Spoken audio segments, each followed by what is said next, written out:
Boykin, any comments? All those in favor, please signify by saying aye. Aye. Any approved, any disapproved? Ayes have it. Number 2 is ZREZ 04-2401-53-927-935-943 Gadsdenville Road. It's the pleasure of the body. I apologize. Hey, Doug. I I'd recommend like to hear from staff. I'm sorry, go ahead, Dave. Ms. Pryor. I got a question, and I meant to call the attorney earlier today, but I got so tied up. Mr. Darby had me working early since 7:30 this morning at the school. But anyway, does maybe Mr. Tisdale can answer this question because it's directed at him. Does he have power of attorney to speak for his family, for his mother and father? You know, because I don't want to go down the road and we do something and then the rest of the family comes in and says he didn't have that. So can you answer that, Mr. Tisdale? Do you have a legal document saying that you have the authority on your parents' behalf? Yes. You have a legal document, signed documents in here? Yes. Have you presented that to our folks at, No one asked me, sir. can you get that to them for us? A copy, yes. Yes, I'd like to have a copy so that way, you know, because I know you got other siblings, correct? That is correct. Yeah, and I don't want to, I want to make sure that you the only so that one can make that decision for your parents. That's fine. So, Mr. Chairman, what I would like to do is move this to our next meeting, committee meeting, so he can present those documents to our attorney, and she can look it over, and if everything is fine, we can bring this back, Mr. Chairman. I wouldn't have an objection to that. Does anybody have any other issues with it? Mr. Boykin? No, I'll just. We've got a second from Mr. Kabrowski, so I want discussion's to open. say, I did Yep. promise that, Second.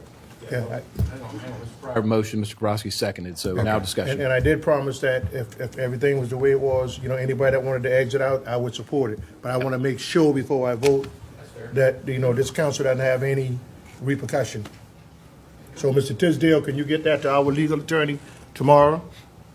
And I'm sure she would give you an email address. You can email it to our attorney, and then she will let us know. Okay? I'll do my best. Yes, sir. All right. Before we vote, Mr. Warman, do you have any comments? No, I was curious. I mean, what are, maybe more just generally, do we need to have that as part of the application process? I mean, I would assume there's something in there where someone has to verify that they're the owner or the representative of it, or what is the actual sort of standard operating procedure on that? So the ownership is in a trust, and Mr. Thomas Tisdale received permission from the trust to sign, a document. So you do have that? Naming him as the representative, yes, to be able to act for the trust for But then the if you got purposes of that, I this withdraw case. my motion. Okay. So to be clear, you have everything you need that says this applicant is empowered to make decisions on behalf of the trust? Yeah, to make the application for Okay. this rezoning. Yeah. For the purposes of the And by rezoning. them selling, that's up to them. Withdrawing your motion? Yeah, Mr. I'm Pryor? withdrawing the Okay. motion. So withdrawn, back on the floor. Move to approve. Mr. Boykin, thank you for that move. Do I have a second? Second. Mr. Pryor seconded. Discussion. Mr. Werman? I'll just say I'm willing to vote for this, and I've had a discussion with Mr. Tisdale. I do think what we did was, there does need to be bright line drawing here. I understand there were some extenuating circumstances, but it can't just be that we continually will let anyone come up. But I understand there were some extenuating circumstances, and I understand that it was in the minutes that we would do this and allow this, maybe even without a vote from my review of the minutes. So I'm willing to do this. And whether anyone heeds this or not, I would say that, at least for me, this is a one-time only situation. And I'd like for these folks to know, even though you change the zoning, there's still a moratorium for 24 months. And it could be extended for another 24 months. So just because you get R4, you still can't build until that moratorium is done. So you can build under the S3 current right now, but you won't be able to do the R4.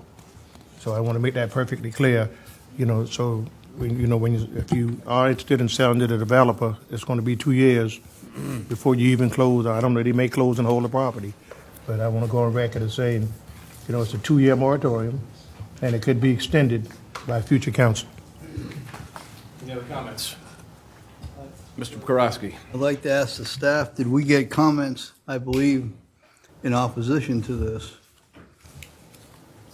The comments, well, while he's coming up, I know we had comments attached to our email from the clerk today that had number of petitions for and against. But I'll let staff Yes, speak to the that. public input information is part of the packet, has the letters of support, supporting the rezoning, and then there's petition in opposition of the rezoning, all attached in the packet.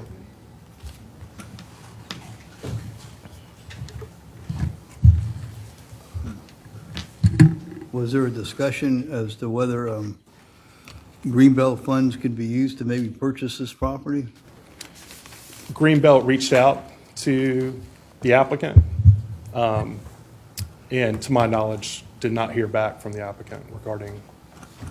Discussion whether they would offer him the fair market value in the same way that developers would, and if so, what would the difference be?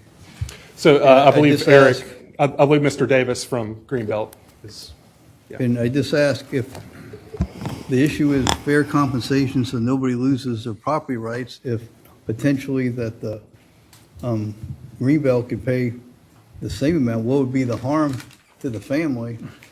And then wouldn't we still be preserving why we changed it if the money would be no different?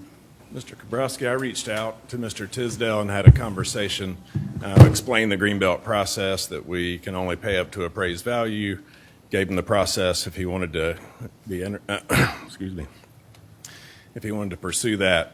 Just spoke with him tonight, he's still not ready to do that. Well, then, speaking for myself and being in my district, I have empathy for Mr. Singleton, but if the Greenbelt is willing to look in and explore purchasing for the fair market appraised value, I'd want to defer till then. If it's the same as what I imagine a developer would pay for the fair market value, what would be the harm? And I asked the staff if the person was to receive the possibility, why not wait to see what if the appraised value is? And if we can do that through the Greenbelt program, what harm would there be to that? If there's no monetary loss. Any other discussion? Just to answer Mr. Kabowski's question, Mr. Kabowski, that's what I did. I wanted it to, to reach out to Greenbelts, but Mr. Davis did, and he got no response. And so it is what it is from this point. But even if it's on R4, we still get to go and ask if he wants to negotiate with Greenbelt. Because the value is not going to be that much of a difference. When people, I think it would be more for R3 than it would be for R4 because the lot size are bigger. And people are looking for bigger lots versus being clustered. Okay? So, I mean, right now, it's just, in my opinion, if a developer's got a contract, I didn't think about entering an agreement with a developer, it's going to be at least 24 months before they decide to close because they're not going to be able to do anything with the property, and it could be extended for another 24 months. While I sympathize with the community, and they wanted to stay S3, we voted, and I gave my word, if anybody come in, they would have a chance to go through the process, and they'd go back to this original zoning R4, which was the original zoning. I understand this. From my position, I respect what you said and your efforts, and thank you, but I would want to defer till the appraisal's done and see if that could be offered. Any other commentary? And okay. Well, the Greenbelt program too is voluntary. Most of the folks that come to those programs, whether it's land trust or people, come seeking. So that'll be my final comment. All those in favor, please signify by saying aye. Aye. Any opposed? Mr. Kabrowski, nay. Who's planning public works? Next item, Finance Committee. Mr. Sass, Mr. Herb, whoever you are. Move for approval, Mr. Chairman, of item. Of minutes? Yes, sir. Approval of the minutes of July 18, 2024. Moved and seconded. Any questions, additions, deletions? Hearing none, all in favor say aye. Aye. Opposed, the ayes have it. Thank you. Number 3, consent agenda. Carter's budget, 3A. Move for items A through D. Second. For approval. Move for items A through D. Moved and seconded, moved by Mr. Moody, seconded by Mr. Pryor. Any further discussion about any one of these items? Hearing none, all in favor say aye. Aye. Opposed? The ayes have it. Thank you. Number 4, 1720 Boone Hall Drive. Move for approval. Second. Moved and seconded. Any further discussion? I think this needs to be done. There's no question about this. What took us so long? I'm glad we got it done. So all in favor say aye. Aye. Opposed? The ayes have it. Thank you very much. Move for approval on 5A through C. Second. Move for approval, 5A through C. Moved and seconded. I'd Any? like to pull for separate votes on 5B and 5C. Okay. Let's do 5A first. Move for approval. Moved and seconded for 5A. All in favor say aye. Aye. Opposed? Move for approval on 5B. Second. Seconded. All for approval on 5A? All in favor of 5A? I mean 5B, excuse me. 5A we did. In 5B? Aye. Aye. Aye. Any nays? None. 5C? 5B. Wait, is that a nay or? It's an A for Okay. 5B. Okay.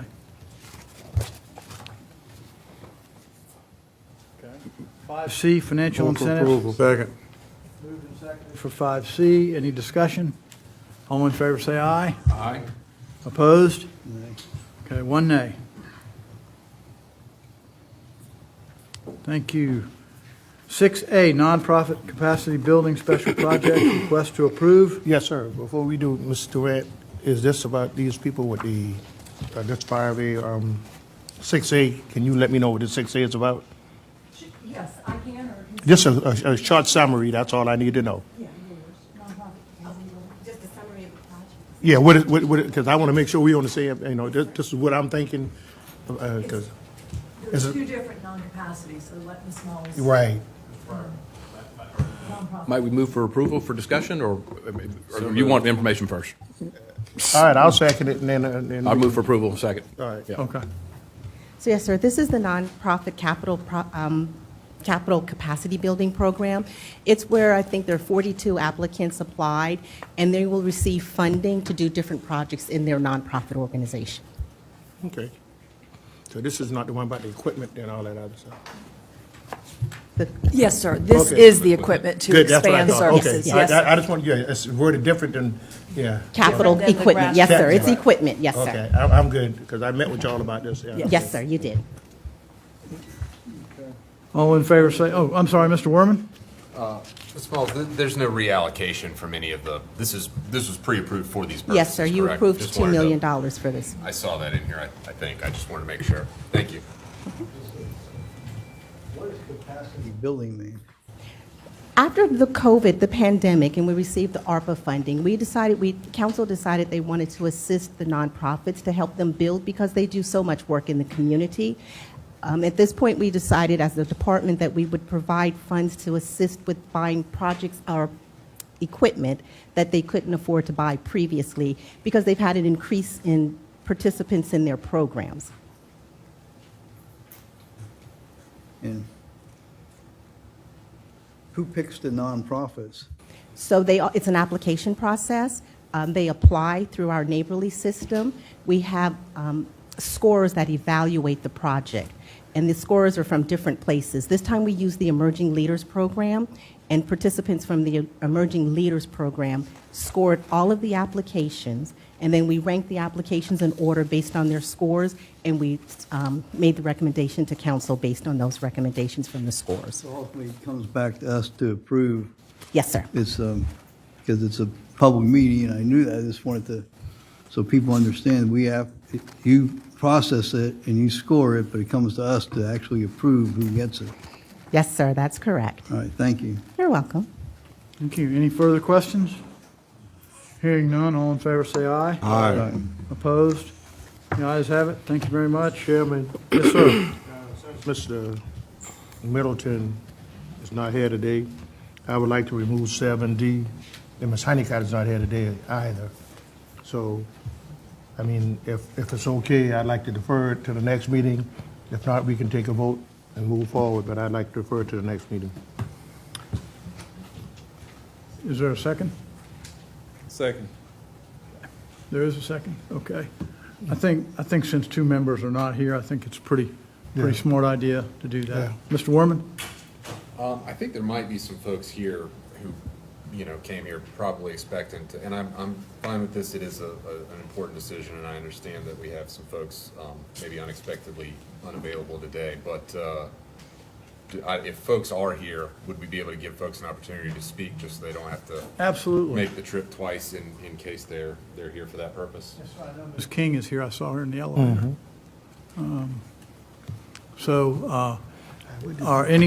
Is there anyone here that's up for one of these boards or commissions that would like to introduce yourself? Come up to the podium and tell us which board or commission you want to be on.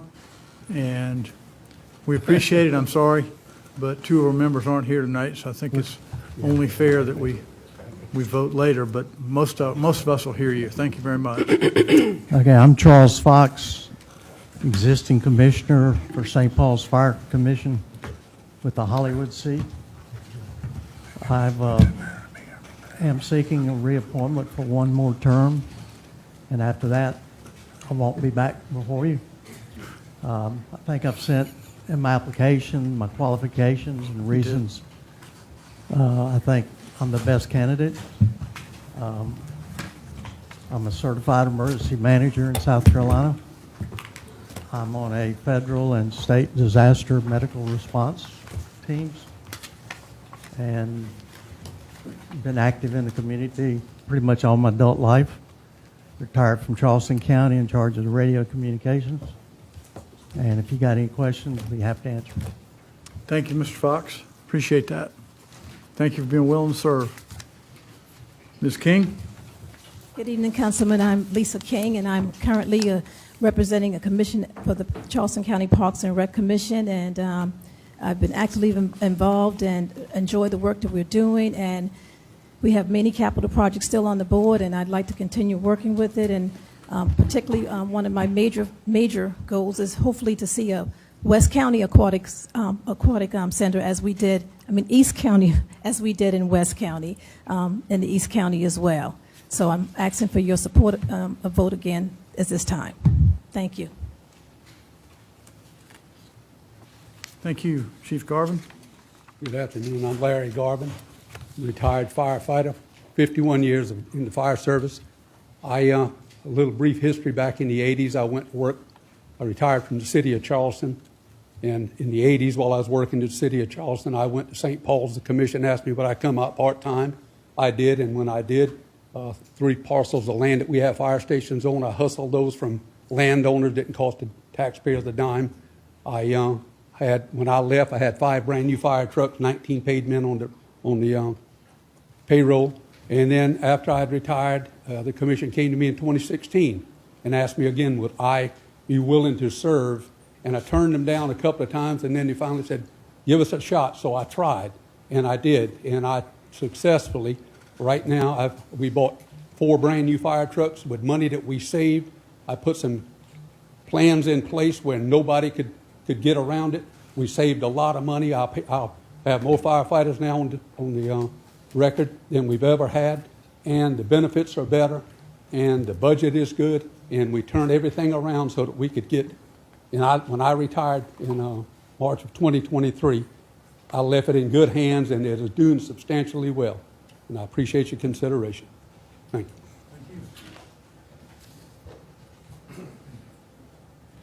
Well, it's hard to follow that up. So I'm Meriwether Muley. I live in West Ashley. I work as a certified financial planner for Beacon Point Advisors in town. I've got 2 children in public elementary school, and I'm a candidate for the Parks and Recreation program, or board, excuse me. And so why I would say please consider me for the position is because I work in financial planning and management. So my day-to-day is budgeting, cash flow for individuals, and targeting tax strategies. And so being a good steward of our community's tax dollars is important to me, as well as I have park-age children. And so I'm a regular user of all of our park facilities. We are at tennis, we are at swimming, we are at baseball all of the time. And I live in West Ashley, where one of the proposed park systems is to be. And so I would love to be a part of the conversations there and help the community make good decisions. So thank you, Meriwether Muley, for West Ashley Parks and Recreation. Thank you.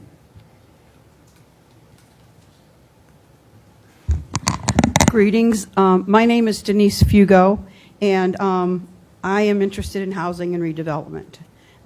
Just in Charleston County, we have 5,000 women that are working with children that don't have secure housing. We have plenty of buildings in Charleston County that strip malls that are empty, malls that are partially occupied, commercial buildings which are empty, all of them repurposed for housing. So I would like the opportunity. I started as a financial planner, ran a company for 33 years in food service. I do know how to create jobs.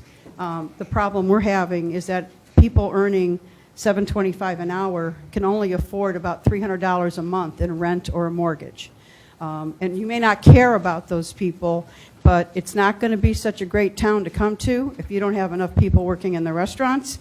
And I was chairman of the National Restaurant Association in 2000. Yes, the second woman in 60 years from its founding. Okay, so we do need our hospitality people. Our hotel people are earning about $15 an hour, and at least, thank God, they do have some benefits. Our restaurant people have next to none. But we do have to have housing for people. There are many, many ways to do this. The county has the resources to help us do this. And if you want me, I'd be happy. And I will also say this, and I'm not proud to say this because this may evict me and not allow me to serve. After living 9 years in West Ashley, my rent went up $500 a month after I left an apartment filled with black mold from a complex built in 1970. And in my 9 years there, I never saw a building inspector. Owned by 6 different private equity firms in the 9 years that I lived there. So if you guys don't understand what's happening in housing, by 2030, Wall Street will own 40% of single-family homes. And guys, I worked for Goldman Sachs in New York City. When they take over housing, working people are going to be in big trouble. I am here to help. Thank you. Thank you.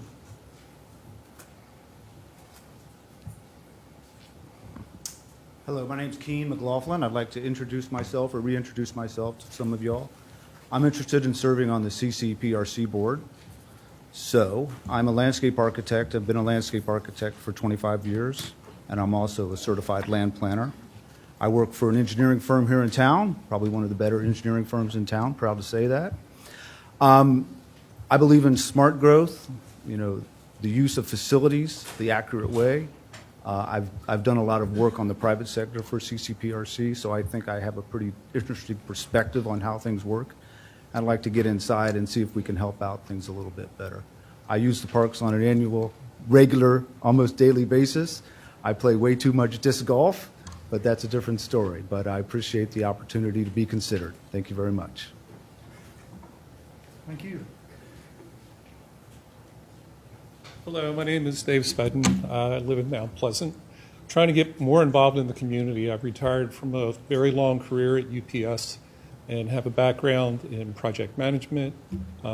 Understand collaboration between communities is extremely important. I'd like to bring a different perspective to the table. I've been in Charleston County for 6 years now.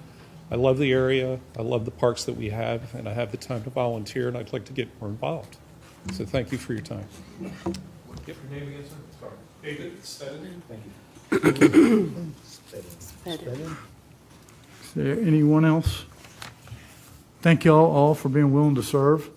And this will come up at our next, I guess our next committee meeting, which will be, I believe, September 5th. September 5th, yes, sir. September 5th. Mr. Chairman, if I might make a recommendation, why would we want to push that? I mean, if we're ready to go, if we've got everybody here, we'll maybe consider a special finance meeting before next council meeting to consider these?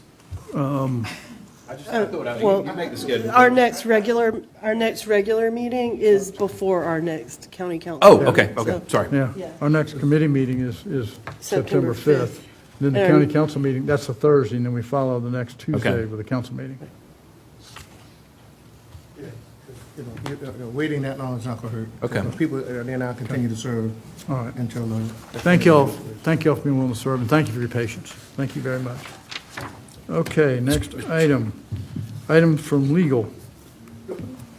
Mr., you got to go through A, B, C, and E. I just asked that number D be removed. Or y'all want to take the whole thing away? I'm sorry, Mr. Pryor, say that again? I just, 7, A, B, and C, and E, we can vote on now. Oh, okay. Yeah, just defer to. Okay, I thought we were just defer to skipping them all. PRC, sir. Okay. All right, let's do, we can do the first one, St. Paul's Fire District, Hollywood seat. Is there a nomination? Mr. Chair, I'd like to nominate Chief Garvin. Mr. Boykin, are there any further nominations? I move that nomination be closed.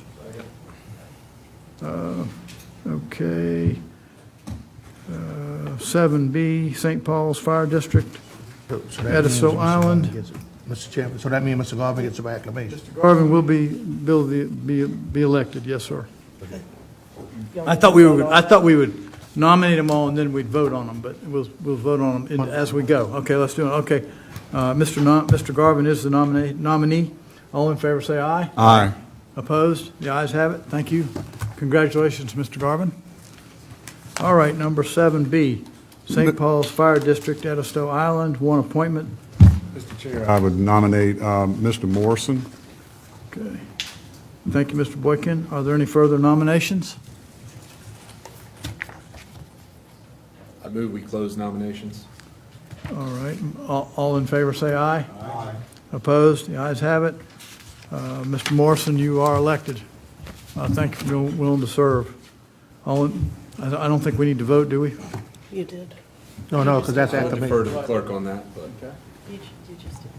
Okay, disability, you want to do disabilities? Nominate Bill Sharp. Okay, good. I nominate Whit Jones. Borowski, you have a nomination? I can second Bill Sharp, Oh, okay. but go ahead. Mr. Moody? We have two on this one, right? Correct? Yes. I would nominate Don Itzkowitz. Okay, any further nominations? My question on this, no further nomination, but I thought we were deferring because two people weren't here, so we just, I think we were deferring to the PRC. 7D. why would we defer on that one? Yeah, we deferred on that one. In other words, I thought the point was to defer on those that there were more nominees than applicants or positions to vote on. But is there, and in this one, there's more people applying than positions, Right. correct? I think there's 5 people applying and 2 positions. Well, I nominated one, but I'm a little uncomfortable than putting the one off and not the others when there's, I thought the reason was we wanted the other 2 members here when there was more applicants than positions. Am I wrong on that? Or was there just something about that particular? I thought it was just about the PRC board. Is I that just correct? wanted that one because so many, it's such controversial and folks wanted to be here to support certain people, so that's why I did that. Okay. So you want to, would you like to defer that vote, Mr. Kombrowski?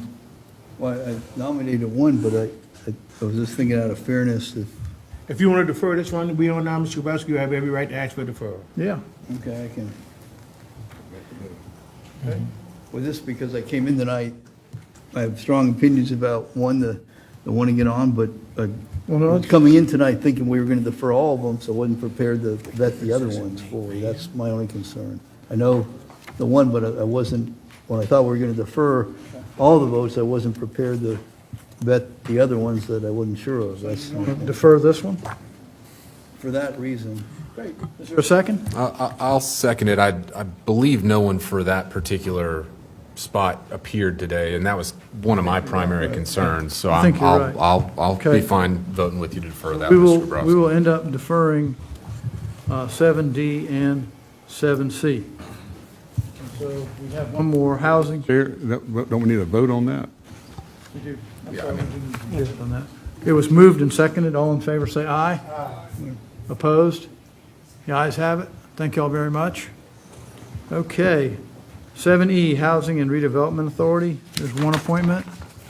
Is there a motion? Is there more than one applicant? There's three applicants. Well, I would make the same thing, just because I wasn't prepared to vet all of them, because I thought we weren't going to vote on it I think tonight. we'd have to nominate her from the floor. Can I get a second on that? Who did he nominate? Since there's three applicants and one position, asked to defer that one. Thank you, Mr. Pryor. All in favor, say aye. Aye. Opposed? The ayes have it. Okay, well, we'll be deferring 7C, 7D, and 7E. Okay, next item. In the Finance Committee, Move for legal staff recommendation. moved by Mr. Moody, seconded by Mr. Boykin. Is there any discussion?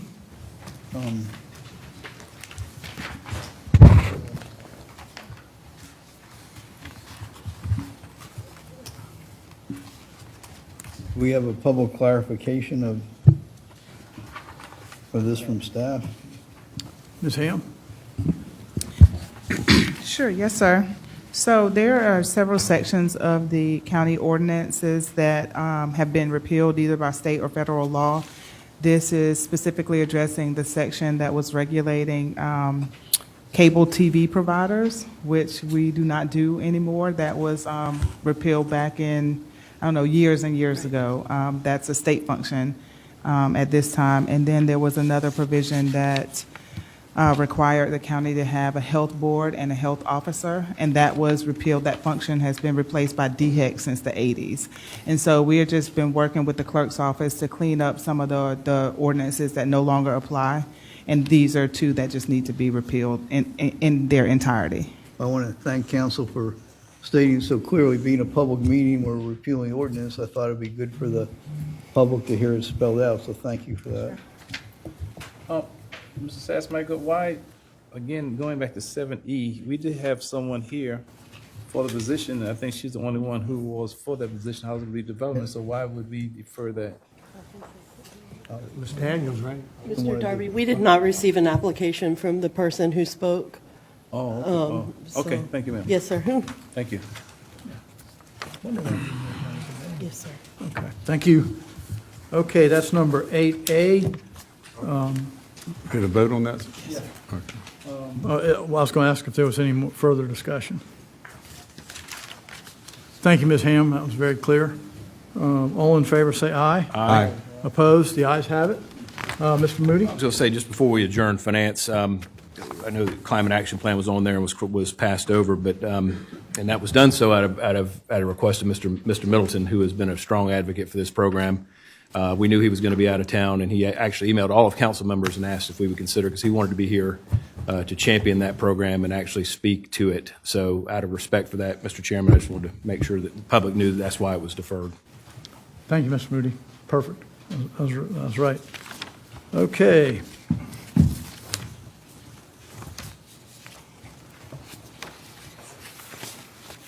Next item, I'm going to call our county council meeting to order.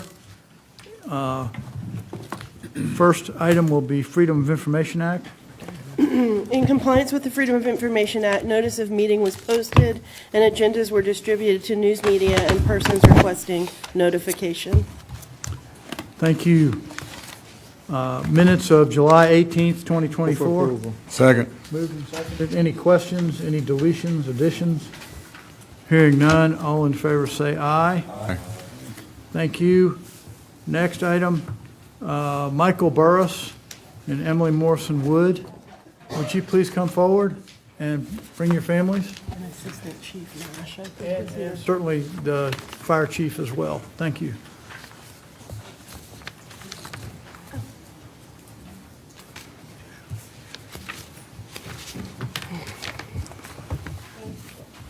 Please come forward. Thank you. I had my notes. I need to find them. Hi. Hi, I'm Emily Morrison. Nice to meet you. Nice to meet you. Howell, good to see you. Hey, Erwin, good to see you. Chief. Want to welcome everybody tonight. About a year ago, Jenner Wood passed away unexpectedly. He was a 4-year-old, lived in McClellanville, spent a lot of time there crabbing and looking at the fire trucks up there. And Michael Burris and some of his friends, and I understand he's one of your best friends. Yes. Y'all grew up together. Yes, sir. He wanted to find some way to honor Jenner, and so we put this program together to raise money for the fire department there for a fire truck to have his name on it. And so they raised $25,000, which is quite a considerable sum. I think it's an incredible act for people to get together to do something like this. And it's really good for the community. I know you got to meet a lot of people in the community you probably didn't know during all that period. And I'm very sorry about Jenner, but y'all have been through a lot, but I know y'all are going to make it. You're tough. And appreciate everything y'all have done, and wanted to have y'all turn around and whatever y'all would like to say to the community, we'd love for you to do that. Well, I appreciate your kind words. After my son passed away, it became my husband's and my mission to continue to remember him and let him live on in any way that we could. And I apologize, I'm getting emotional. Michael knew the perfect way to do that. My son, like so many 4-year-old boys, loved fire trucks and was so grateful for all of the firefighters and servicemen and women in our community and anywhere we went. And so to have his memory live on with his name on a fire truck, I really couldn't think of anything more fitting and appropriate. So I'm so grateful to Michael, who unfortunately is stuck in traffic, for making this happen, for the council, for the fire chief, and for everyone who contributed to support this fire truck. So thank you so much, and thank you for allowing me the chance to speak. We sure appreciate y'all.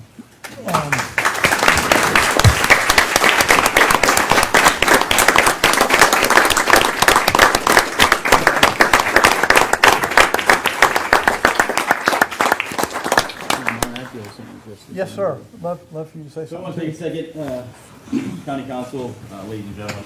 This evening, I would like to take a moment of your time to express on behalf of the Allendale McClellanville Fire Department our heartfelt gratitude to the Wood family, whose generosity and compassion will make a profound impact on Allendale McClellanville Fire Department. The family honor today has raised an incredible amount, $25,000. Contribution that will significantly enhance our capabilities and services to the community. This remarkable gift comes in memory of their beloved son, grandson, brother, whose life was taken far too soon from us. Recognizing their contribution, we are proud to name our newest apparatus, Engine 904, in honor of Jenner Wood.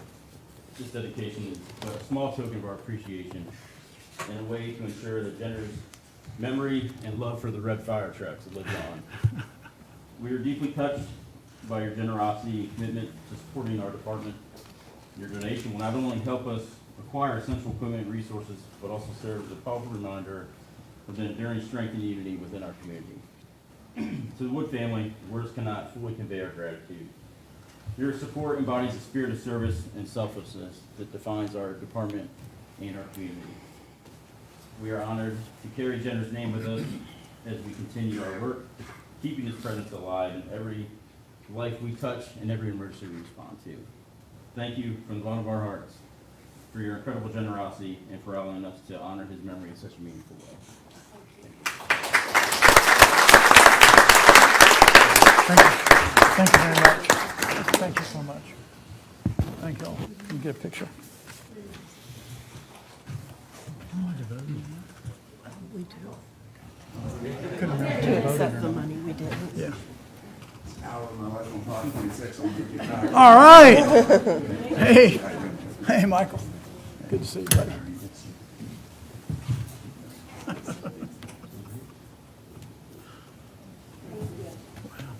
Thank you all very much. Thank you. Thank you, Chief. Yeah.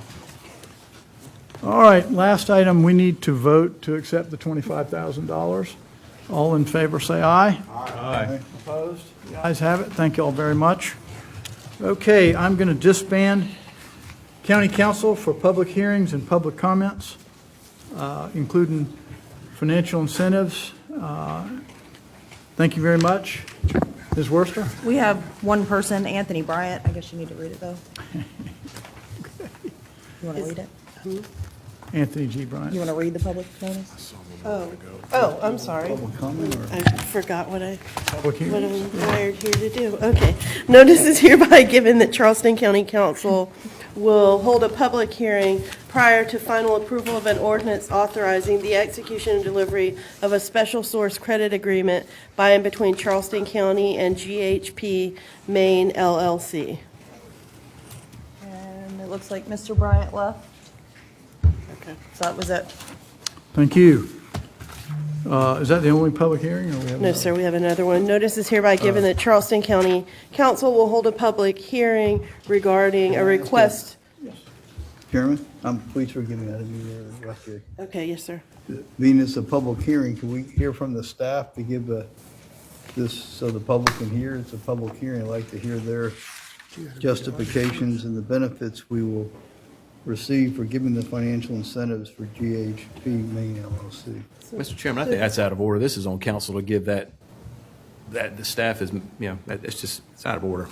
Isn't it a public hearing? It is a public hearing, but the public. public, it's a council decision. The public is, if nobody stood up to speak, then that's the end of it. So just for the record, this public hearing is regarding Hamlin Acres Plan Development, and our staff is prepared to make a Yes. I'm sorry, I thought presentation. we said GHP Maine. Yeah. Okay. Well, so I would like to hear the staff on that. Since it is a public hearing involving use of public tax money, I feel the public has a right to hear. Thank you, ma'am. All right, Sorry, who's- I'm sorry, Mr. Kabrowski. We had already passed that public hearing. Okay. Are you wanting an explanation about the GHP Maine? Well, whoever we just had the public hearing on. Okay. Did I All read it right. right from the, did I read it wrong? No, sir. I think Ms. Richardson is here to. She is. And she can speak to it. Okay. Yeah, Mr. Bryan's here too, I think. Do you want him to go first or me? Was he was lined up to talk about this one first, right? Yes, sir. Okay, Mr. Bryant, then Ms. Richardson will Thank you. give us her. Thank you. I'm going to ask a question. Anthony G. Bryant, President A.G. Bryant Group, Inc., since 1993. Do you feel comfortable with me being here?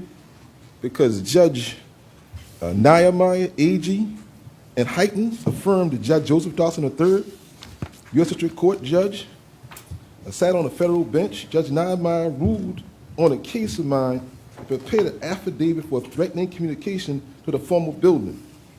And his former office is Charleston County Attorneys, 4045 Bridgeview Drive, Suite B, 314, North Charleston, South Carolina 29455. Joseph Dawson III, Attorney Law, Post Office Box 41367, North Charleston, South Carolina 29423. Mr. Bryant? And that's Dorchester County? Mr. Bryant, is this about GHP Maine? Well, yeah, it is, because Mr. Dawson was a part of all incentives, the Boeing incentives, the Volvo incentives, all the incentives. So I made this is the federal court. You got the documents right there. You got the federal documents in your hand. And the question becomes, is this county appropriated an investigation on my speech and my redress of grievance? That's why I'm here. Thank you, sir. Ms. Richardson? From Economic Development. Sure. Thank you. Good evening. I believe we are having third reading tonight for GHP Maine, which was formerly known as Project Summertime. This is a brownfield site that will be turned into a small-scale business park. And there is a request to use SSRCs for this project. Happy to answer any questions that you have. Well, because it is a public hearing, and it's again, public money that we're giving financial incentives. What financial incentives are we giving?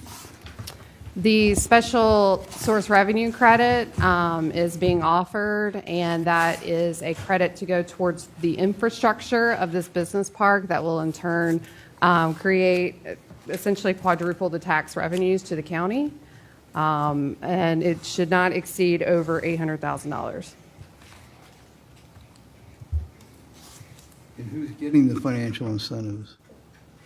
The developer that is putting the investment into the property to create a business park. And who is the developer? That's GHP Maine. And why are we giving this developer the financial incentives as opposed to other developers or small business people? This request is related to creating jobs within the realm that we work in within industry, and creating a business park towards industrial development in an area of town that is desirable for jobs. So based on the investment that they're making of almost $13 million, we felt it was a good opportunity. Thank you for answering the questions. And Sure. if we didn't give this developer this financial incentive, what would they be paying? The project wouldn't happen. There wouldn't be a project. Wouldn't create those jobs. Well, thank you. This is, as we have interaction, I'm a small businessman, and I wish we can give financial incentives to all of us would hire more people if our taxes were less. And that's why I'm asking the questions. It's hard to pick winners or losers. We all work hard, and all of us who are small business people work very, very hard around the clock, and I wish I'm just uncomfortable giving incentives to some and not others, but I thank you very much for your response to me. Sure, I understand. Thank you. You're welcome. Thank you, Ms. Richards. Okay, what's next? Okay, now we'll move on to the zoning public hearing for the Hamlin Acres Plan Development. So this is a request to rezone TMS numbers 57700, 022, 024, and 025 from the S3 zoning district to PD 186, the Hamlin Acres Plan Development. So the subject properties were zoned AR, then in 2001, the zoning changed to RR1, which was later changed to the S3 zoning district. The applicant submitted several drafts of the proposed PD for staff review, and at the applicant's request, 2 conceptual PD development plan workshops were held. Here's the location of the subject property when looking at the county as a whole. The future land use designation of the subject parcels are urban, suburban, cultural community protection. Okay, great, thank you. And the subject properties are largely undeveloped. Adjacent properties are zoned special management S3, and the parcel to the south is zoned AG10 and contains agricultural uses. The subject properties are located in the flood zone shaded X. And this is an aerial view to the north of the properties and an aerial view to the south. These are site photos of subject property 022 and subject property 025. And these are of the subject property 024. Here we have site photos of a parcel across Hamlin Road from subject property 022, and then this is an adjacent property next to the subject parcel 025. This is a proposed conceptual site plan. And then this chart shows the current allowed land uses in S3 and the land uses proposed for the PD. The applicant is requesting an increase in density as well as reductions to the minimum lot and setback requirements. And in summary, the applicant is proposing, as I said, an increase in density for a maximum of 41 single-family detached dwelling units. They're also proposing a 40-foot right-of-way and a 20-foot ingress-egress easement.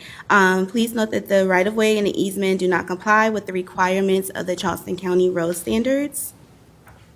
There is also proposed to be a HOA board of directors that will own, manage, and maintain the residential private roads, sidewalks, open space, stormwater system, and amenity features, and water and sewage to be provided by Mount Pleasant Waterworks.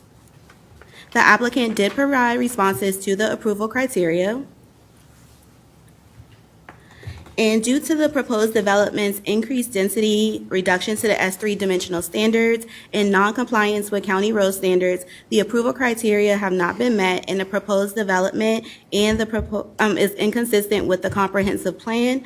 Therefore, staff and planning commission recommended disapproval. However, should the requested PD be approved, staff recommends the following conditions, and we ask that a statement be included that viable turnarounds for right-of-ways and easements will be provided in compliance with the requirements of the ZLDR in effect at the time of subsequent application submittal. And then we also ask that a statement that where provisions of the PD are in conflict with each other, the most restrictive requirement shall apply. We ask that these statements be added to the plan development documents, and then as a part of the appendices, we ask that the applicant provides updated letters of coordination from EMS, Fire Department, CCSO, and Power Company as part of the subsequent subdivision application submittal, in addition to any other letters of coordination that are required for the subdivision application. We ask that they show the required 10-foot buffer, type A buffer on all plans for lots 33 through 41, and then also show the location and acreage of freshwater wetlands to be filled on the wetland plan as part of the subsequent subdivision application submittal. Prior to the July 8th Planning Commission meeting, we received 31 comments in opposition, 3 general comments, and a petition containing 268 signatures in opposition. At the Planning Commission meeting, the applicant's representative spoke in support and 8 individuals spoke in opposition to the request.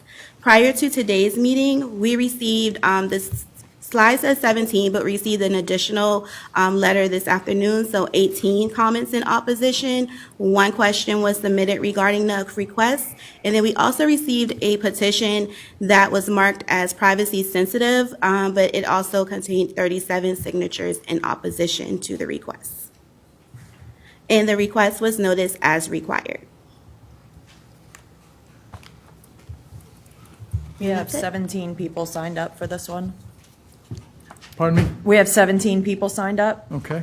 The first person's Anthony Bryant, followed by Brianna McGinnis, and then Thomas Tisdale. I'm a stickler for the rules of decorum. I'm big on the rules of decorum. And when a body doesn't have the appropriate oversight over folk making observation about growth issues with people with a lot of money, hedge funds, all kind of stuff going on around here, you don't know who paying who because you don't have appropriate oversight over law enforcement. So we don't know who's looking at us. We're looking at us on TV. We don't know who's observing us on TV right now, who got some money on the table. We don't know that. So you have to be very careful. Do I support this initiative? Do I support staff? Yeah, I support staff. But basically, we got 24,000 students today, first day of school, poor. So how will these zonings and all this stuff begin to start mitigating poverty? Thank you, Mr. Bryant. Brianna McGinnis, Thomas Tisdale, Myra Richardson.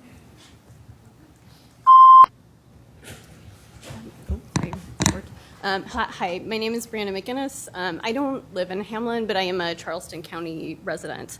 And I just wanted to briefly come in today to voice my support for preserving the green space in the Hamlin community and for preserving this community's ability to determine its own character and future.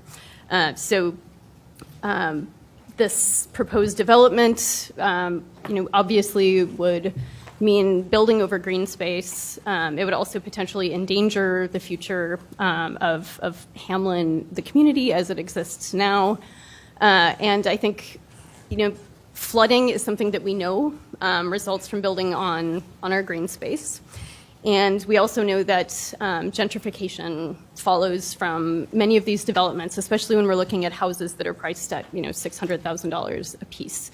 Both flooding and gentrification are difficult problems to solve, but I think they're easier to prevent. So I just wanted to urge the council to follow the wishes of the Hamlin community and oppose this development. Thank you. Thomas Tisdale, Myra Richardson, Mary Howard. I'm sorry, I think I signed the wrong petition, so I have no comment with this. Okay. Myra Richardson, Mary Howard, Pearl Askew. Good day. My name is Myra Richardson. I live at 2755 Earl Johnson Lane, Mount Pleasant, South Carolina. I'm the current president of the Hamlin Beach Community Association. I'm here in opposition to this project. We've been dealing with this project since 2017-18, with this community being threatened with basically extinction. If you look at the Hamlin Beach community as it stands right now, even with what we saw last week with Debbie, the flooding is out of control. And December 17th, 2023, we had high water rescue from the back of Hamlin Beach community. Right now, our land is underwater. The adjacent properties next to this lot is underwater right now. So if you're filling in green space, you're leading to flooding. When they come in, they fill in at least 1.5 feet higher than our properties, and the water is running down on us. We need help to protect, preserve our community. The Gullah Geechee communities need help. We're under the process now of trying to become historically preserved.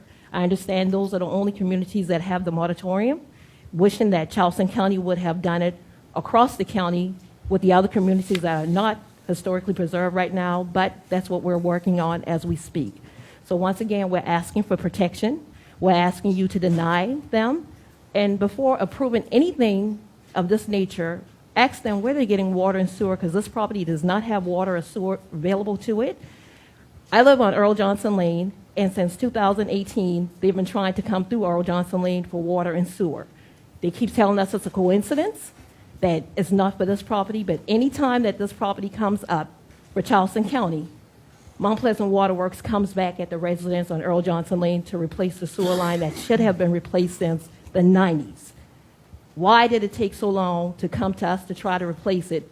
It only happened when the developers came on tap. We asked the developer to meet with the community. We had a meeting on August 2nd. He did not want to meet with the entire community. So we're just here to say, please do not vote for this. Thank you. Mary Howard, Pearl Askew, Denise Fuego. Hello, I'm Mary Howard, 2760 Joe Lane, Johns Island, South Carolina, and I am in opposition of this Hamlet thing also. When you're looking at what they just presented and you read it here on the paperwork, they're not even following what Charleston County Council had already said this is how it should be done. And to my personal opinion, you just change it if you feel like it. And I think the developers know this. They're just going to make more money. Oh, thank you. And these people that live there are the ones that are going to be taking the brunt of this whole business. It'd be nice if you could just say, no, you can't develop it and be done with it. Thank you. Pearl Askew, Denise Fuego, Sam Spence. Good evening. Pearl Askew, 977 Gastonville Road, Allendale, 29429. In reference to the Hamlin project, we are asking in support of the Hamlin community to remain R3. As we have just gone through with the 10 Mile community, if we extend this to have more houses, the infrastructure cannot take it. With the rain this week, we were just inundated with water and have no place, the water have no place to go. When the developers come in with these subdivisions, they do topsoil fill, and all the water is settled into the communities with the residents that was there for hundreds of years, which is just uncontrollable. that changes the watershed drastically. Those new subdivisions, what occurs in the settlement communities, they are dry, there's no water, there's nothing there for them to have to flood through except coming through the roadways. But the residents who live there, we have to deal with water and all types of other issues with infrastructure. That being said, I'd like to ask everyone here who's opposed to this project to please stand.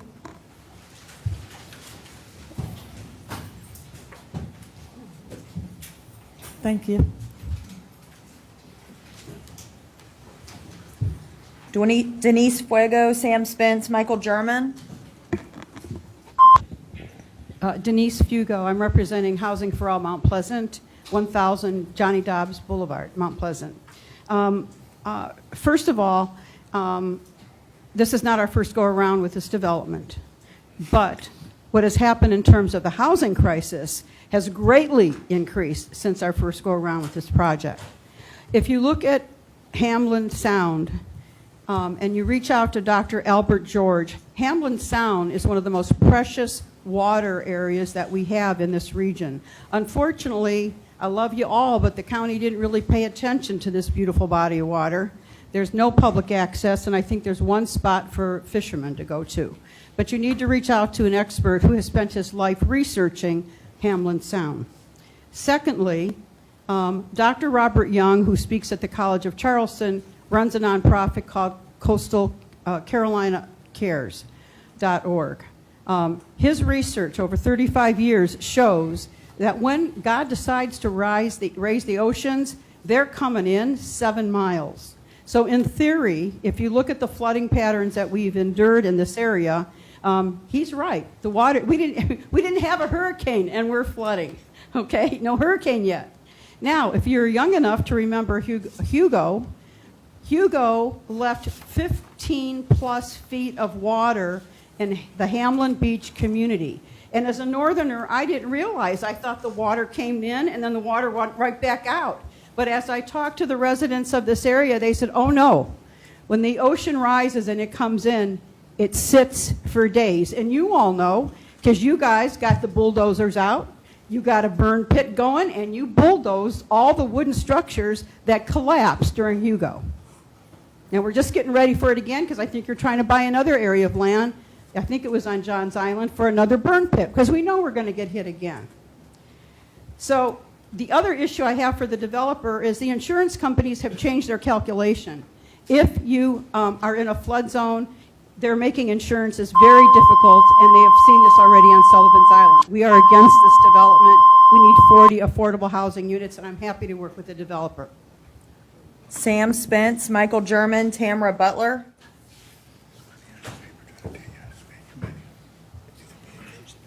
Council, Sam Spence from the Preservation Society of Charleston.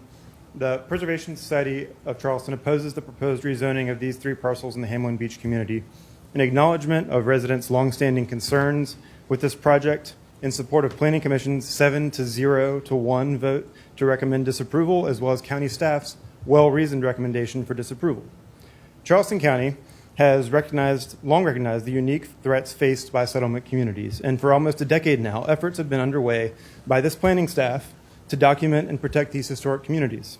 For example, one thing that I haven't talked to y'all about in front of the full council is today, you might hear about from some others, the Hamlin Beach residents are part of the Gullah Geechee Heritage Preservation Project. That's a National Park Service grant-funded project that includes the county, the town of Mount Pleasant, the city of Charleston, and with the Preservation Society providing additional support.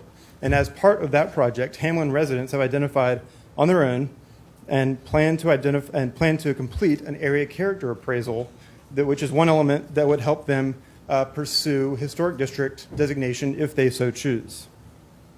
So the existing S3 zoning and the future land use designation of urban, suburban, cultural community protection each provide codified protection of cultural characteristics of the Hamlin Beach community as it is today. However, the proposed rezoning is not, as the comprehensive plan requires, compatible with the existing land uses and development patterns.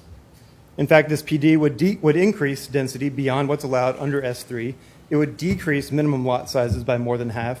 it would decrease setbacks to allow homes 10 feet apart from each other and generally disregard years of continued concerns by longtime residents and patient guidance by county staff. We ask that you follow the recommendations from Planning Commission and staff, backed up by the comprehensive plan and the clear criteria in the ZLDR, and disapprove this plan development. Thanks. Michael German, Tamara Butler, Stella Ori.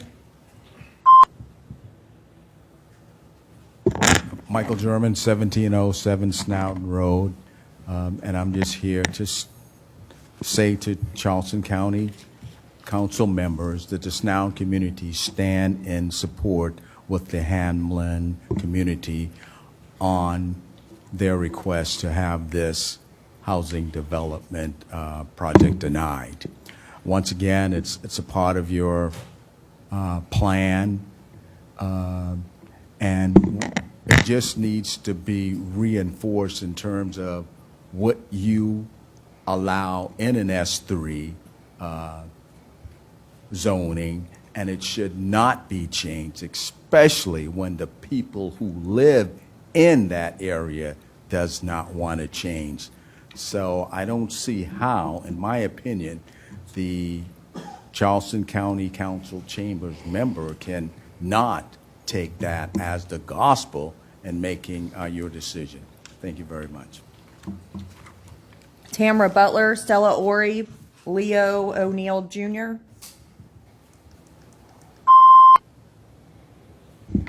Good evening. My name is Tamara Butler, and I do not live in the Hamlin community, but instead I am a descendant of Gullah Geechee people 4 generations deep on Johns Island. And so what I see happening in Hamlin, I've already seen front row happening in Johns Island. And so by approving this kind of development, I've watched a community near that's in the Mullet Hall area be taken over by Kewah River, where there are numerous houses being built. The structure and the culture of that community is at jeopardy. My mother used to go walking down Mullet Hall Road. She cannot because of construction traffic traveling 45 miles an hour down in road. So I can only imagine what could happen to Hamlin as you start to bring in construction traffic. I can only imagine what happens to the character of a place that has been probably very quiet, that has been very family-oriented, when you bring in development that looks nothing like the houses around it, that the people are nothing like the community members or neighbors. The Kewah River community promised to be good neighbors. I don't really know if that's the case. Couldn't tell you. But what I do know is that the other part that really concerns me about the rezoning is that Charleston County is at the heart of the Gullah Geechee corridor. How can we be at the heart of the corridor if we continue to push out Gullah Geechee people? I don't understand how we can attract tourists and tell them that this is a place where our ancestors and people are created, the culture that is the fabric of this place. If we continue to be displaced, if we continue to be flooded out, if we continue to be built over. So I ask that you continue, that you would stay with the idea of not changing the zoning and really listening to the Hamlin community. Because we see it every day on Johns Island, we see it every day in surrounding communities. And I just ask that you think about what happens when you rip the culture and the people away from the land that is so central to who we are. Thank you. Stella Ori, Leo O'Neill, Filippo Ravalico. Good evening. My name is Stella Ori. I live at 1513 Boston Grill Road, Mount Pleasant, South Carolina, 29466. I'm standing here today in opposing of this project. What I would like to say first is my niece Cassandra Davis, who is normally up here talking with everyone, she stands with Myra in all the thing that's going on. Right now, she's lying in Roper, Mount Pleasant ICU. We are not sure what's going on with her, but she talking, sometimes she talks, and she is alert in some aspect, but hopefully and prayerfully she will be okay. I ask this board and this body of everyone here in this room to please keep her in your prayers. And in Mount Pleasant, I mean, you know, the growth is happening in to me, I am saying no to this project because Hamlin Beach, we do not want it. We are satisfied with our community the way it is. Also, I will say, like Sandra Davis said the other day when we were at the meeting in this building, no, no, no. Leo O'Neill, Filippo Ravalico, Chris Donato.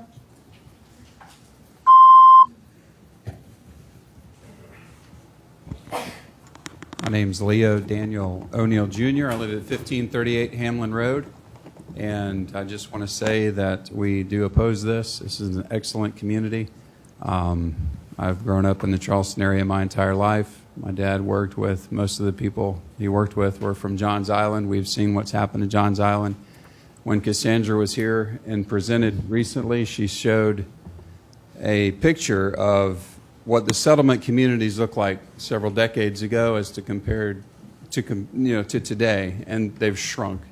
And if you looked at the two pictures, it looked like they just are vanishing completely off the face of the map, and everybody's voiced an excellent word on why this is so important to the community. And I love America. I love the freedom we have. I love that you can buy a piece of land and do what you want to do with it. At the same time, these zoning laws are put in place to maintain responsible growth and things that you can plan accordingly. I mean, 526 is overrun. It was never meant to have the ports on it like they have now. There's no rail going to those ports. Some of these things just don't make sense. Anybody that moves into the Charleston area from outside, they scratch their head and wonder, what were we thinking?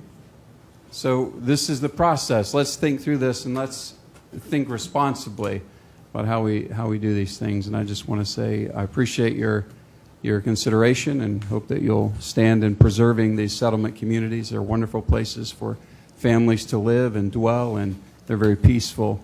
And we know what overdevelopment does to any area. People generally move in, and while a lot of times they're very wonderful people that can move in, most of the time it's people who are not bought into the communities in which they are living in. And they're just there to take advantage of it and move right on. These people live here. We live here. We plan to live here for a very long time and want to preserve that peaceful environment that we live in. So thank you. Filippo Ravalico, Chris Donato, Larry Paragano. Good evening. Filippo Ravalico, 510 Live Oak Drive. I'm with the South Carolina Environmental Law Project. We are in opposition of the requested rezoning. There's actually a couple of rezoning before you tonight, so I speak briefly now and come back for a general comment later. The request is against the comprehensive plan and enacted ordinances. I think there's a general expectation that you will follow the comprehensive plan and the ordinances as they are. Exception can be made, of course, then why and for whom?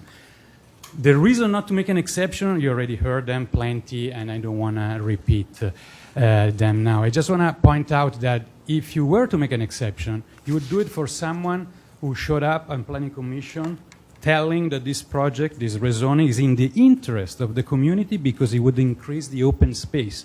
Look at the map that staff showed before. By open space, he or they mean common subdivision retention pond. That's not the Low Country, that's not cultural, that's not environmental resources that you are here to protect. So please deny the request. Thank you.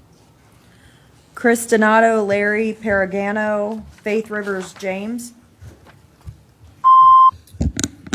Good afternoon, ladies and gentlemen. My name is Chris Donato. I'm with SciCast. I'm the engineer for the developer on this project. And I actually was the gentleman that the previous speaker was speaking of, but I don't think it was a great impression, but that's just me. I want to be clear about why we're here. And we are here to give you a choice. If the developer wanted to make a fast buck and make it easy, 5 years ago, he could have done by right zoning, put 24 lots on the ground, could have kept the 40-foot right-of-way, could have kept the 20-foot right-of-way, because at the time that did meet code. And it could have been done. And there'd be 24 houses there today, and we wouldn't be here in front of you. That was the easy way to do it, and that's the easy way to make a quick buck. What the PD does provide is what The standard S3 zoning does not, which is the PD reserves 30% of the site in open space. That is not required by current zoning. So we talk about wanting to preserve open space. Current zoning does not. This PD does. So I think that's a win for Charleston County. What the current zoning will allow is 24 septic tanks. The PD will bring in 2,000 feet of water and sewer lines and put these homes and a few surrounding homes in the neighborhood on public sewer. So current zoning gives you 24 septic tanks. The PD will bring in water and sewer. And we could, you talk about being environmentally friendly. To me, that's a win for the environment. Public sewer is much better than septic tanks. Yes, these lot sizes are smaller. They also are the same lot sizes as 5 other developments within a mile radius of this site. The closest being 1,000 feet up the road, which is called Lennon Place. So we just want to give you a choice. It's better, in my opinion, this is more responsible development. This is open space. This is water and sewer lines. This is a better development and a better looking development than current zoning. And all it is an option. You have an option to do this. And that's what we wanted to give you. Thank you. Larry Paragano, Faith Rivers James, Diane Jefferson.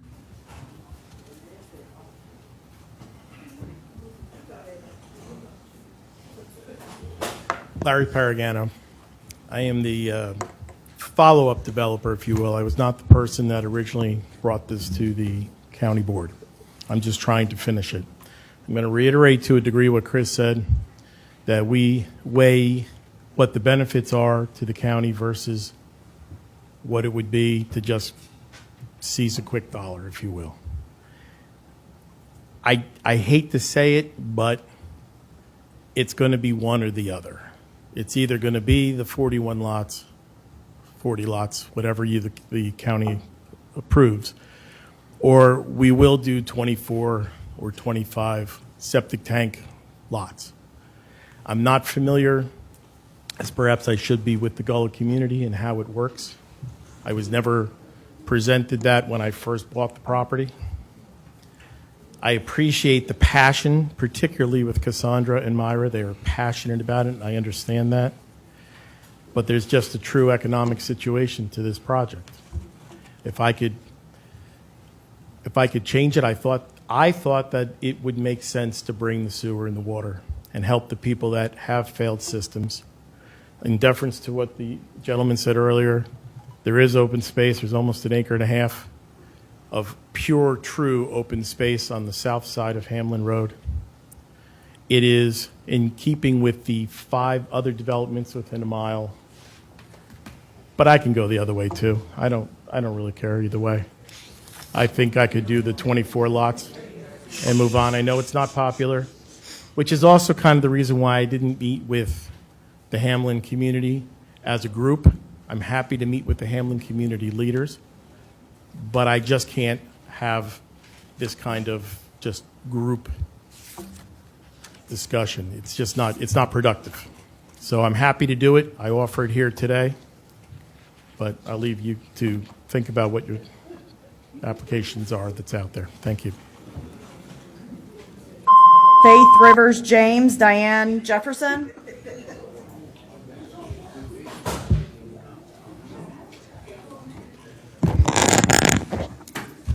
Good evening. My name is Faith Rivers James, and I serve as the Executive Director of the Coastal Conservation League, located at 131 Spring Street in Charleston. The Coastal Conservation League agrees with the staff and the Planning Commission's recommendation to deny the Hamlin Acres planned development application. We urge the Council to maintain this course and vote to deny the application as well. There are many concerns with this planned development application. First, it will sit in the midst of a low-density settlement community, and in the midst of that, the developer proposes to create a major subdivision, building homes on 41 lots right at the heart of the historic Hamlin Beach settlement. The proposal seeks to reduce minimum lot areas and setbacks, and this is not in alignment with the way that the lots are laid out at Hamlin Beach. Moreover, the right-of-way plans and ingress and egress easements don't comply with Charleston County road and drainage construction standards. The county's comprehensive plan designates this area as urban-suburban cultural community protection.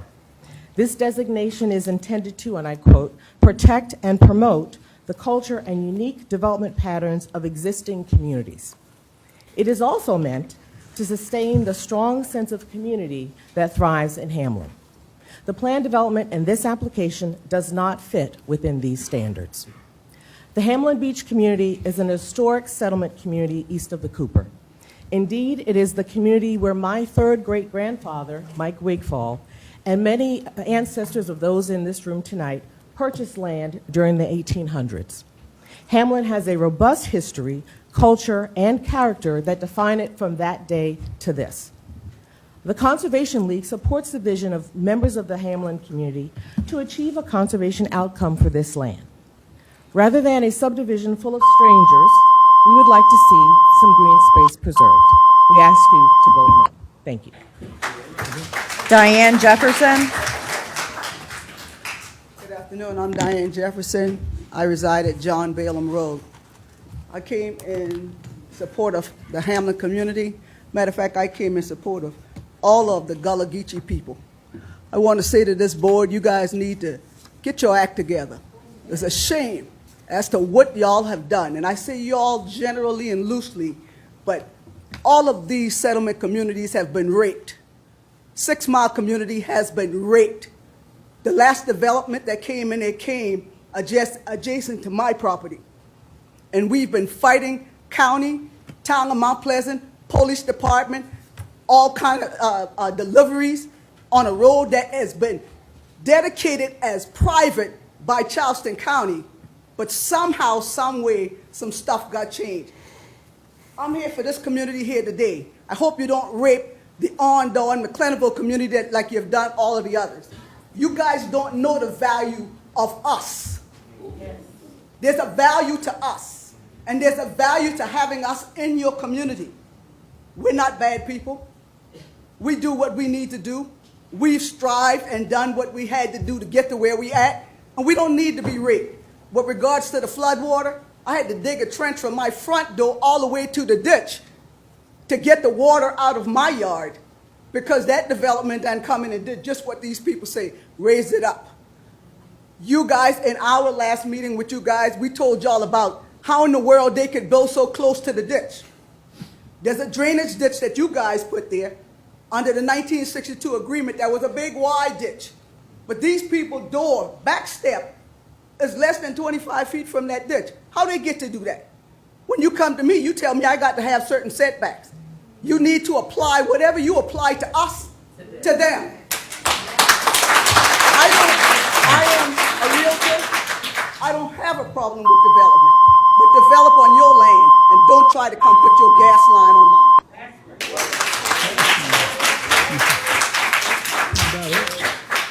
That was the last speaker for the public hearing. We have 15 for public comments. Okay. The first person is John Sirigos, Anthony Bryant, Fred Brown Jr. We're at public comments. We have a little interaction on the public hearing.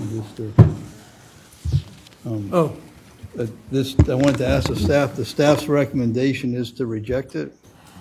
If you read your shit. On the last public hearing, the staff recommendation was disapproval. Okay. And this, because it is a public hearing, it is in my district, and I just wanted to thank all the people that came from McClellanville, Allendale, Mount Pleasant, 6 Mile, 10 Mile, even from Johns Island. And I want to thank you. This is what a public hearing should be, that you came out and expressed yourself. And I think I just like to express as a representative from that district, it's the one thing we face is overdevelopment, and it backs up in the traffic. We have a chance to do the right thing, and it's whether we live, it's a community, not a commodity. And what we do tonight will resonate in the future, and I heard that we should cherish those who have lived here for, somebody said, since the 1800s, since the end of the Civil War. So there is great value, and we should cherish in those who have lived and fought and struggled here to maintain the way of life and do everything we can to keep it. We have such a choice tonight, So again, thank you for taking the time to come out tonight, and you were heard, and I hope we do the right thing by you tonight, and no disrespect to those who come to do their job as they come in developers, but I would hope that we cherish and maintain the people that we have an obligation to, the people that live here first.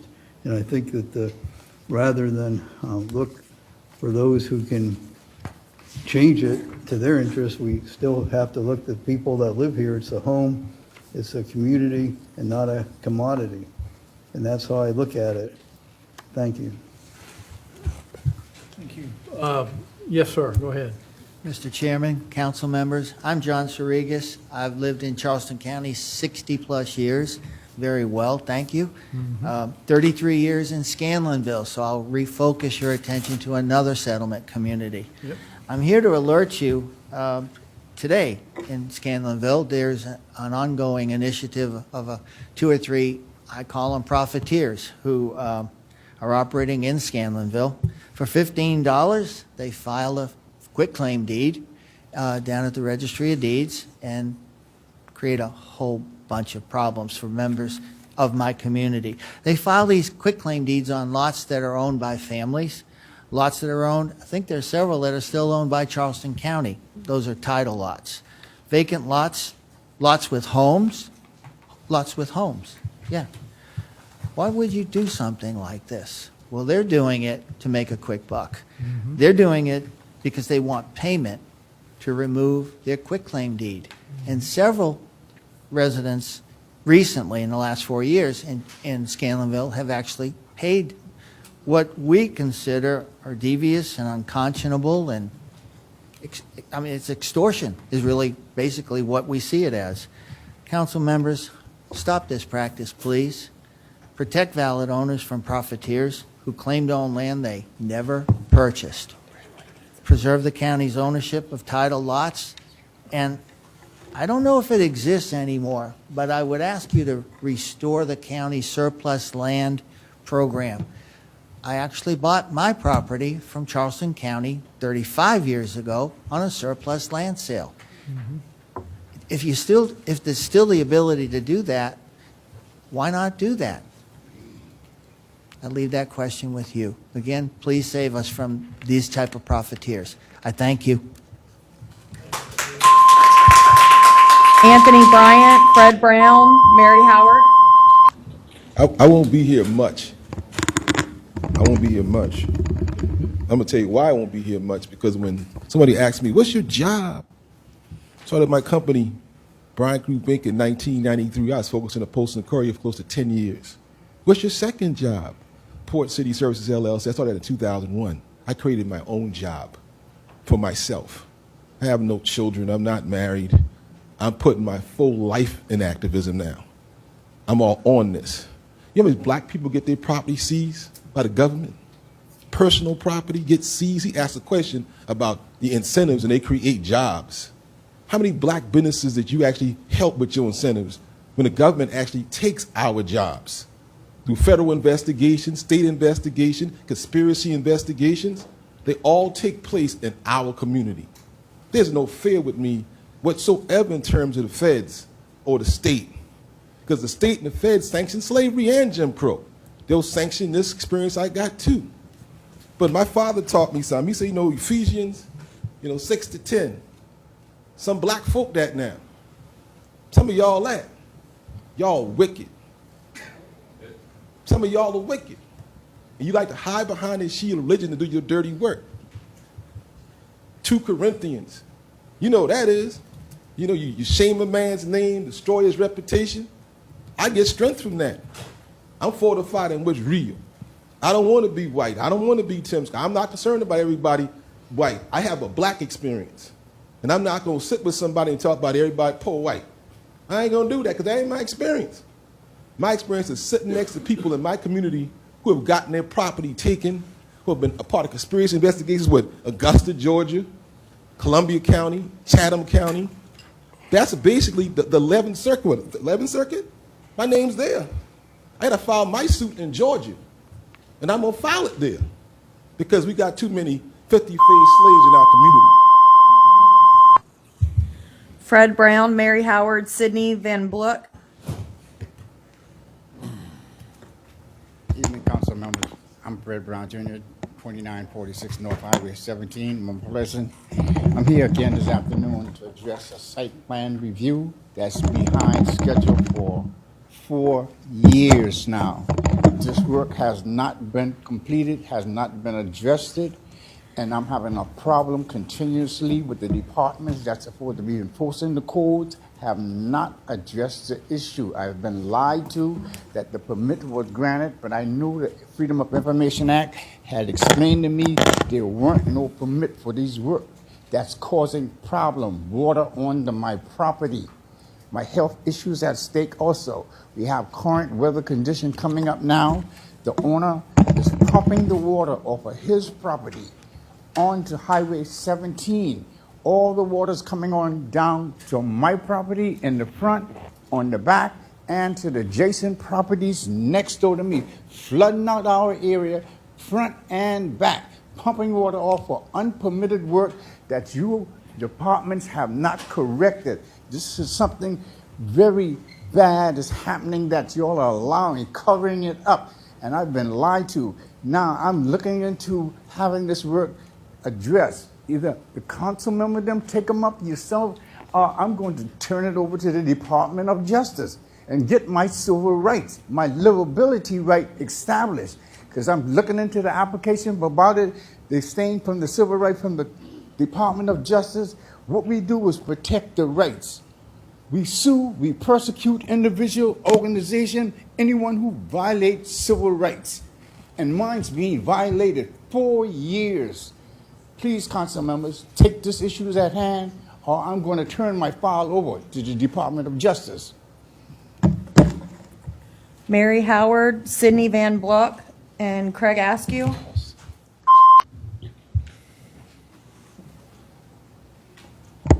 Hello, I'm Mary Howard. This has to do with the widening of Bohicket Road again on Johns Island. Driving by, coming from Maybank and Bohicket, going towards Kiowa. The 4 lanes that you're proposing are what, 2 miles long, 3 at the most? And then it's going to go bottleneck again to 2 lanes all the way to Betsy Carriston, which is about another 6 miles. So all you've done is move the congestion just a couple miles forward. But if you were paying attention and trying to look at the map, I'm not sure. But there's a big water tower where they're going to put that traffic circle at Edenville, and you're going to put the supposed walkway and the, where bicycle people can be on that side. And there's a water tower there right at Edenville, just where the turn lane is to go left onto Edenville off of Bohicket. And I don't know, what are we doing? Are we going to just take it out and find another place to drill for another one? Water tower, that's water for our Johns Island. I know there's one further down by Kiowa.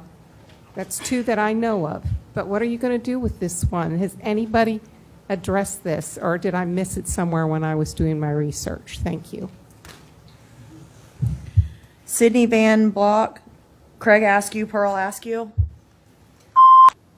Good evening. My name is Sydney Van Bullock, and I live on Ashley River Road. I came tonight to voice my frustration about the pushing of the climate action plan, but I would like to thank Mr. Moody for explaining why it's been pushed for tonight.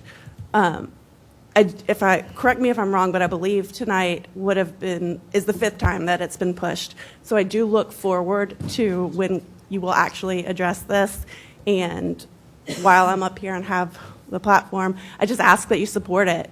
Like many people today, I had to wade through water to get to my car. There was about a foot of water in front of MUSC, one of our most important hospitals in the county. And so this is long overdue, and I just ask that you support it when it comes before you, hopefully in a couple of weeks. Thank you. Craig Askew, Pearl Askew, Myra Richardson.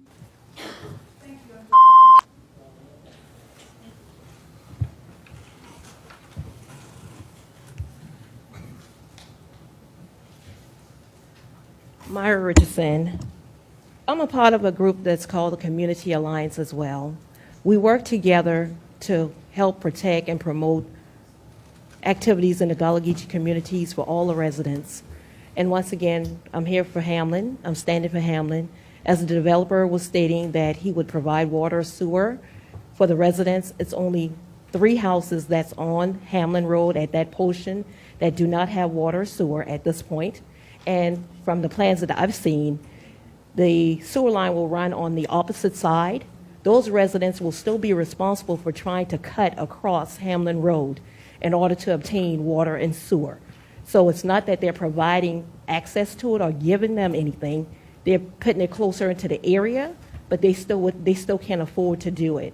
So once again, we're asking you not to approve the developer's plan for Hamlin Acres coming into the center of our community. We need your protection. We're working right now on establishing, being a part of the historic district. So we need that opportunity to work on that and to keep the developer out. And I would like to say thank you to everyone that's here. And truly my heart goes out with Cassandra. At this time, she's worked hard to help protect this community doing research. She's been a true asset to our community. We love her, and we're praying for her. And as we all state, when you're dealing with a situation like this is a very stressful situation. It's an adverse impact on our lives and the residents, not just our community, but all Gullah Geechee communities. We need your help. We need your protection. So please, once again, protect us all as we try to protect, preserve, and even thrive in these communities. Thank you. Denise Fuego, Michael German, Filippo Ravalico.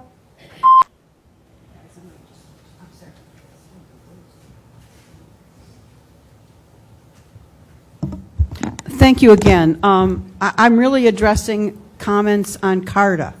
So I did grow up as a poor white kid, and I started riding the train to the bus in downtown Cleveland. When I moved to Chicago, I rode the L. When I moved to New York City, I rode the subway. And when I moved to Charleston, South Carolina, because my grandkids were all down here, I was pleased to see that you had a good bus system, CARTA. Now, I rode the CARTA bus for 6 years before I needed a car. When I worked at the Charleston Area Senior Citizen Center and Grow Food Carolina, we did food distributions. We took the food that they were going to put in the ground at Grow Food Carolina. We took it to Mary Street. We took it to Superstop. And we asked people on the bus, do you have food at home? Do you need food? And we distributed food. We should still be doing that because it needs greater today.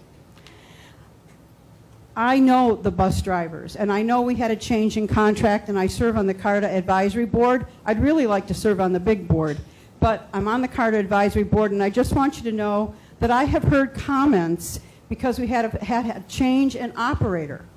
I have heard, and I ran a company with 525 employees, so I know how to do a damn good payroll. I am hearing problems with the payroll processing is not regular, that there are all kind of errors with the processing, that the new operator drastically reduced the benefits. And the reason that I'm so upset, we have 5,000 women in need of part-time jobs. I went to CARTA and I said, would you hire these women for 4 or 5 hour shifts so they could drop their kids at school, pick them back up? Sure, no problem. And then I started hearing all these problems. Why would we reduce benefits? If anything, the county should make sure that their vendors are offering the best benefits in Charleston, okay? Not reducing the benefits. There should never be issues with payroll. They are very short bus drivers because of these problems, which interrupts the service, okay? I called CARTA. I registered. I just, please call me back, no calls. I called some of the board members, no calls. I want to work with someone to fix this situation. Okay? Thank you. Michael German, Filippo Ravalico, Kim Dunn. Michael German, 1707 Snowden Road. Sewer update. Tonight, I'm somewhat happy to report that as of Friday, 9 August, we received confirmation from Alan Klum, the general manager at Mount Pleasant Water Works, that all the permits that are required to start the sewer project. Second phase of the sewer project in Snowden has been received. Y'all, excuse me, I got to stretch. Yeah. Lord have mercy. And that's after 20 plus years. Jesus. I got a couple more minutes to say that. And the significance of that, and why I will always remember that, the 9th of August was my 72nd birthday. And I've been after this water and sewer project for over 20 years. But nevertheless, it looks like we're moving forward. It's under contract, and I understand it should be up for award in the next 30 days. Now, that being said, I've been coming here for over 20 plus years for this project. I still don't understand how we got in this situation when you are our officials. But it seems like for 20 plus years, we have to go through the town of Mount Pleasant, who we say, and you must know, they tell Mount Pleasant Waterworks what to do. I don't understand that. And we're still living with that. We're still living with that. You, as our representative, you need to do something to just say, stop. You can't do that because we don't belong to you. We look for you for guidance. I have no voice in the town of Mount Pleasant. Please, let this not be another 20 plus years for the other initiatives that we've got that deeply affect not only the Snowden community, but all the Gullah Geechee communities in the Scoopy area. Thank you. Filippo Ravalico, Kim Dunn, Carol Robertson. Good evening again. So, historic preservation, cultural and natural resource protection, settlement community gentrification are coming up as issues and in this venue with increasing frequency, urgency, and apparently with ever larger crowds. It looks like the county is asking this body to do better. The ever-receding moratorium, which everybody is thankful and grateful for, might not be enough given some remaining uncertainty, confusion, and the apparent lack of conviction in standing by the existing protection for the issues I just mentioned. So you have two rezoning requests in front of you today. One is public hearing, one you're going to vote. The one you're going to vote on, despite being, as the staff noted, not inconsistent with the comprehensive plan, the Planning Commission recommended for approval. Now, this is a very sensitive parcel in a historically designated district, 10 Mile, and if rezoned, you would open a huge hole in that compromise that took months and many meetings of this body to patch together, including the rezoning to S3, and then the moratorium, and many other discussions. Now, and you patch this compromise together to protect the settlement communities. Protect them from what? From a revised version of the Historic Preservation Ordinance, which, leaving aside the shaky legal grounds on which it was taken, it appears that someone on staff and Planning Commission has mistaken that reform as a wholesale repeal of all existing protection for subdivisions. The minor subdivisions are still going on, and they're being approved in total and literal disregard of the comprehensive plan and the enacted ordinances. So, briefly, I think both Planning Commission and staff need your direction, clarity, reminder that you want to stand by the comprehensive plan and the ordinances. Neither rezoning request is consistent with them. So they both must be denied, and you can start tonight with the vote on Gadsdenville. Thank you. Kim Dunn, Carol Robertson, Jennifer Gable.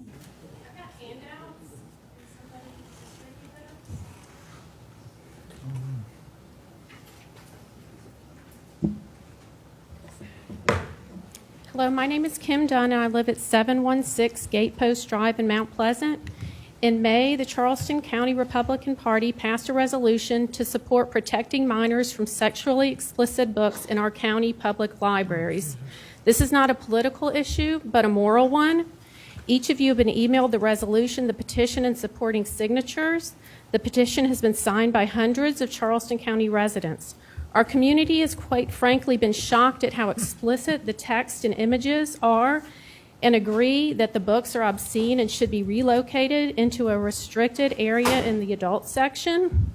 It is obvious that our Charleston County libraries are in violation of state and federal laws, which are specified in the resolution, but we need your help to hold the library director and library board accountable. Quoted within the resolution is the South Carolina Code of Law, which defines it as a crime to publish, exhibit, or otherwise make available anything obscene, and provides that disseminating obscene material to a person under the age of 18 is prohibited, with penalties to include being guilty of a felony. And while the recent one-year temporary law proviso written into the state budget is a step in the right direction, it does not protect all minors as it should.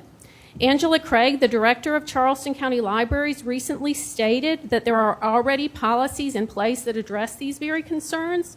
Well, if that's the case, why are the children's areas in our libraries being flooded with books that appeal to the prurient interest? Whatever policies Director Craig currently has in place are clearly not working.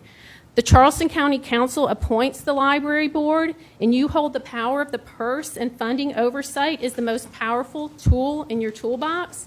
The fiscal year 2025 budget has allocated $38 million to the library board with apparently no oversight. Last year, they received $35 million. So tonight, I have given you some documents and examples of the books that you can find in our public libraries. We ask for your help to remove them. Thank you.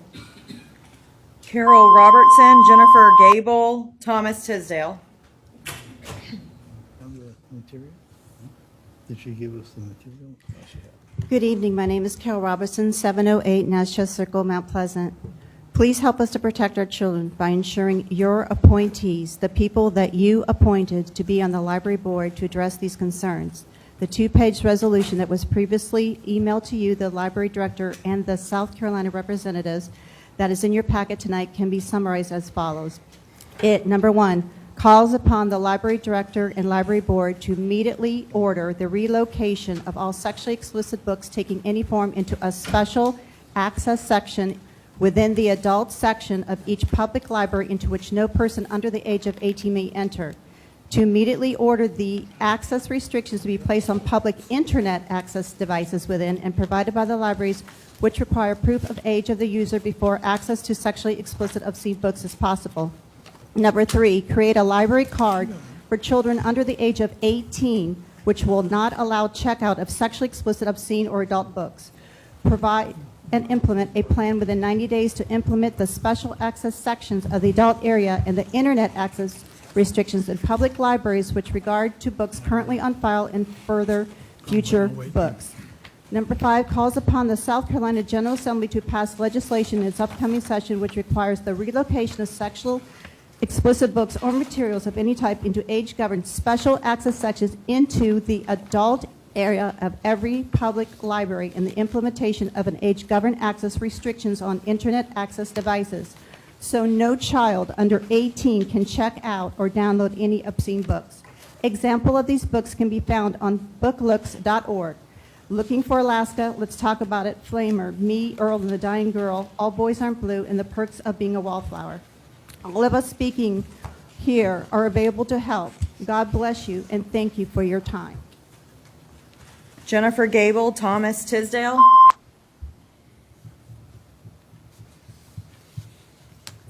Hi, my name is Jennifer Gable, and my address is 245 Coinbow Circle, and I'm a parent of 2 children in the Charleston County School District.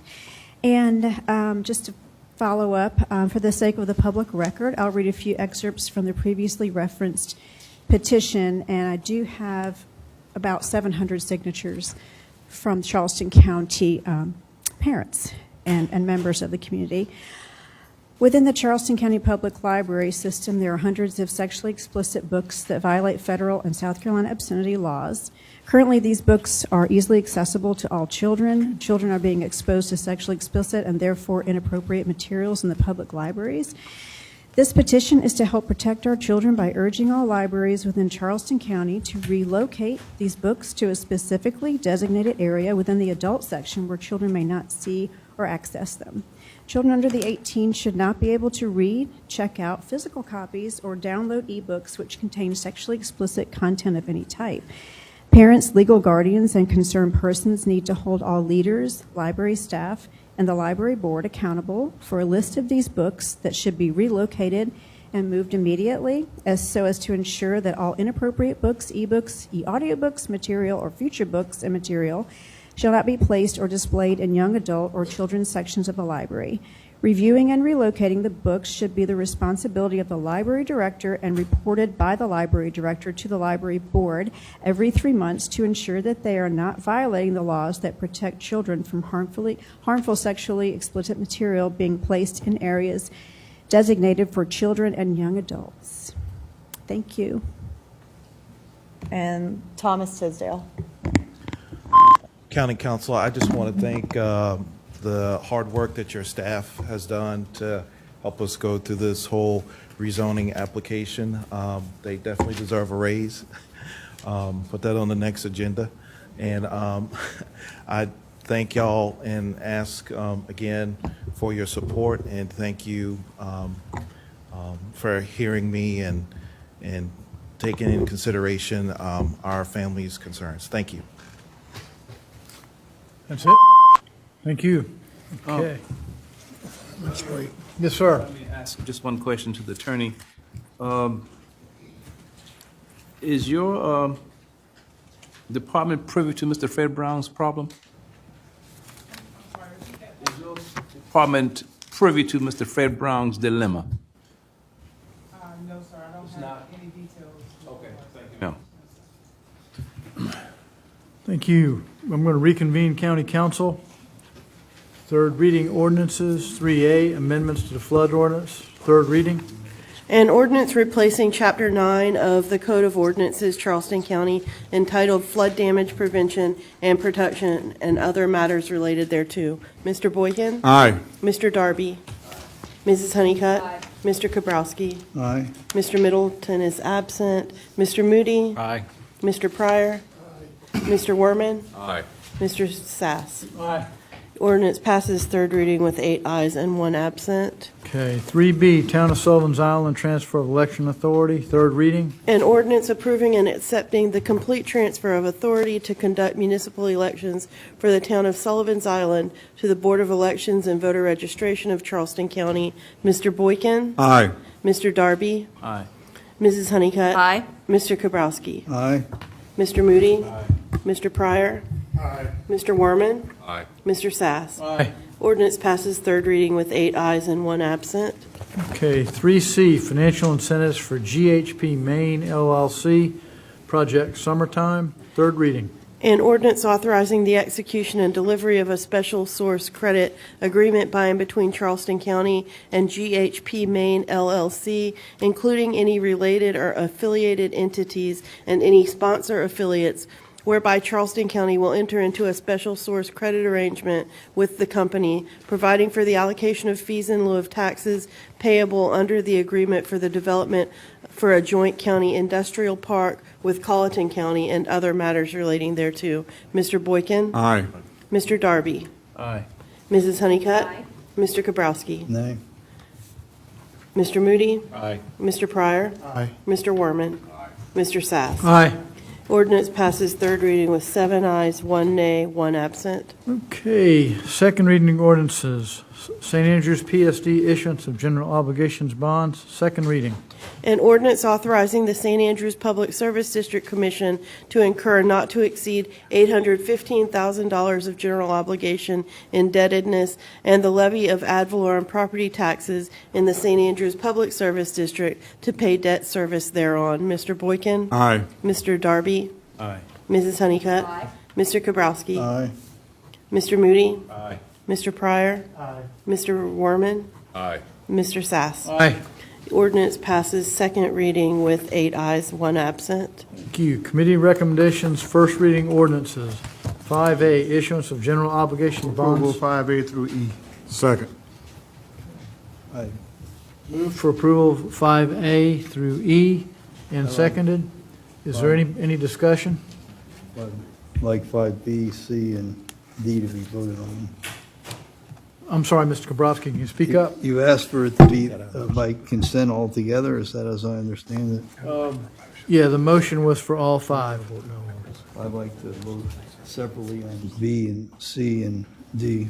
Okay, so B, C, and D. So, Mr. I'm sorry, I was distracted. Oh, it has been seconded. I'm sorry. I think the motion to separate supersedes the motion to. He wants to separate 5B, C, and D. 5B, C, and D. So why don't you just say you're going to vote no on 5B, C, and D, and then everything else will be fine? Okay. Can you do that? I can do that. All right. All right, okay. 5A, all in favor, say aye. Aye.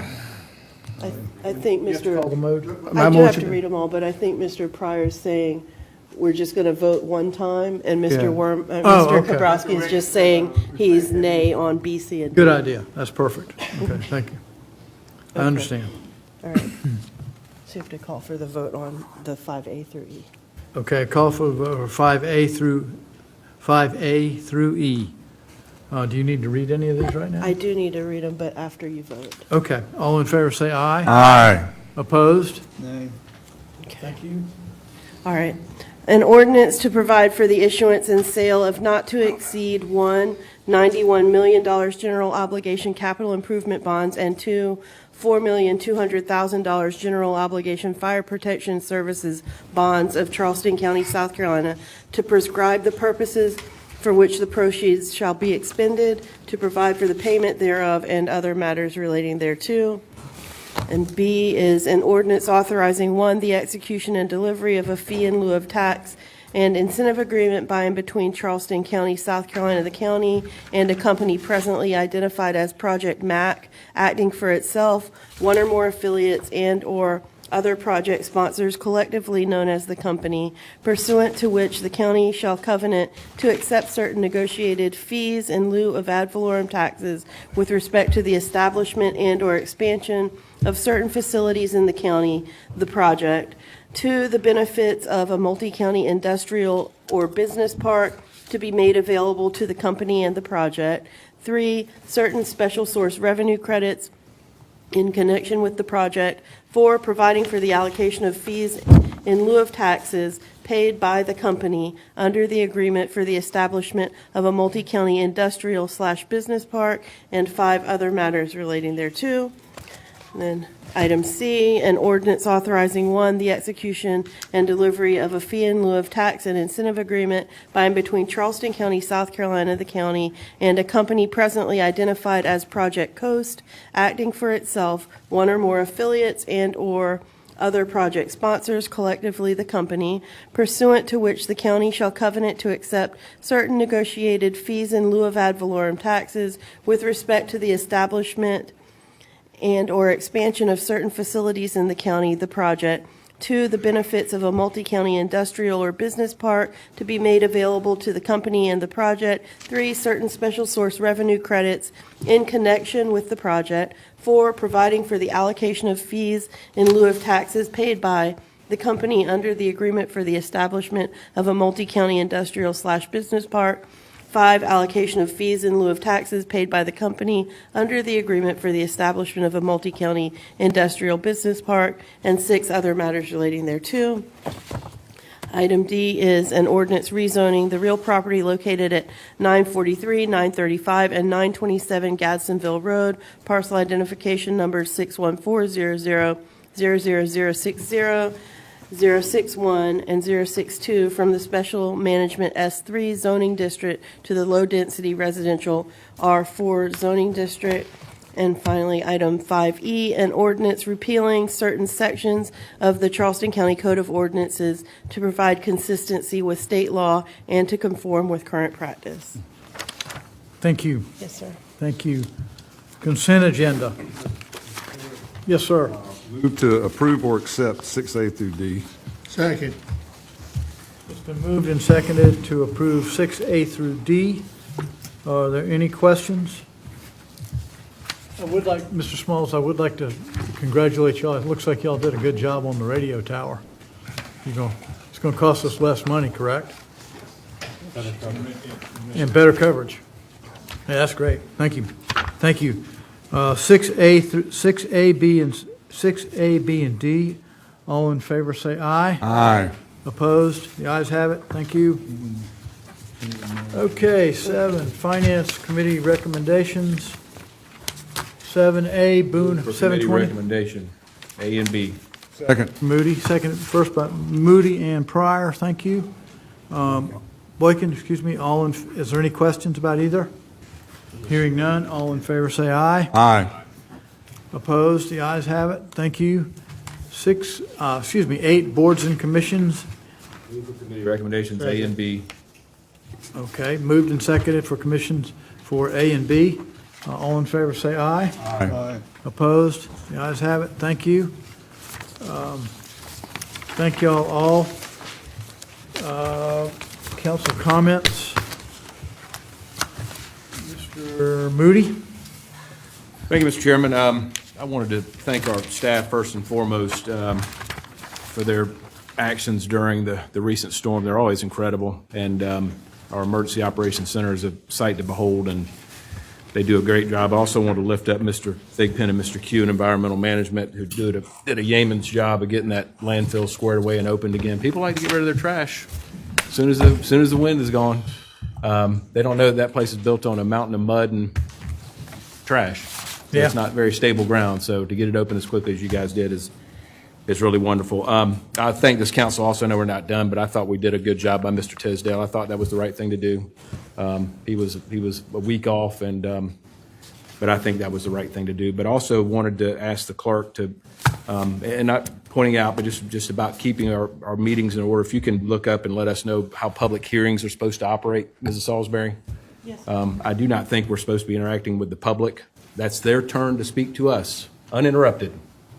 And without having discussion, we're wasting the public's time when we're interrupting their comments. So if you could look that up in Robert's Rules of Order and let us know how we're supposed to handle those, that would be wonderful. Thank you, Mr. Sapp. Thank you. Mr. Darby? Not anything tonight other than, Ms. Craig, I'd like to see you, ma'am. Please.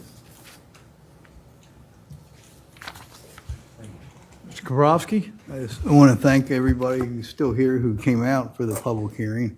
I think the purpose of the public hearing is to let people know it's different than public comments. And as I understand it, won't be intimidated from speaking out. I believe it's our opportunity at public hearings to interact with the staff. I thought that was the purpose of the public hearing, is to educate the public, and I think it's proper for the public to hear council members ask questions from the staff. I don't remember asking questions tonight from the audience. I thanked them for coming after they were done speaking, and I think it's proper again for council members to ask questions of the staff about issues that there's public hearings about. And I thought that again, although we didn't vote on it tonight, that it shows the heart and soul of who Charleston is, that we owe a sense of deference to people who have lived here a long time in their communities and have a way of life. And I see we give, I understand why tax incentives to big corporations who aren't from here, that allow them to make more money. Well, I feel we owe the same incentives to people who lived here to incentivize their homes are not a commodity, but I wish we would show the same to the people who have lived here for literally centuries and struggle with their families to maintain where they live. I think we're honor bound to incentivize them to stay in their homes and respect the traditions of people who have lived here for so long and struggled for so long and are part of who we live by. And this is also has to do with the development all over the county, and especially East Cooper is in my district, and anybody who lives there knows that the pressures on the settlement communities are brought on because the subdivisions are built out. Carolina Park, Park West, as I always said, and Dunes West, there's nowhere else to build. So now there's a straight line to go through the settlement communities and put big subdivisions and smaller homes and more traffic and change the way of life all the way through to McClellanville. And we have a chance that the developers think decades ahead, and all of us have seen developments go up and see how it's happened. And we have an obligation on council to also think ahead. How can we stop the changing of things that we love about living here? People won't remember who we are decades from now or who was on council, but they'll see the consequences of what we do now.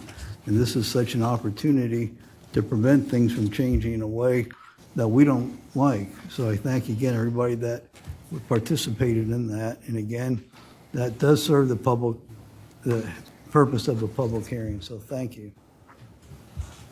Thank you, sir. Mr. Werman? Thank you, Mr. Chairman. I would echo a lot of the comments, particularly from Mr. Moody, thanking staff and thanking everybody in our community for helping us get through the storm last week, keeping folks safe and getting operations back up and running. Always impressive, and just want to commend our staff for doing that and tell them how thankful we are. The only issue I'll bring up is we did get another comment about Scanlanville. I know we've talked about that briefly, and I don't know if there's an ability to give an update that doesn't require some legal discussion, but Madam Attorney, I would like to talk with you about that. Maybe there's something we can do. I've kind of been thinking about it myself over the last couple weeks. Thank you. Thank you. Mr. Pryor?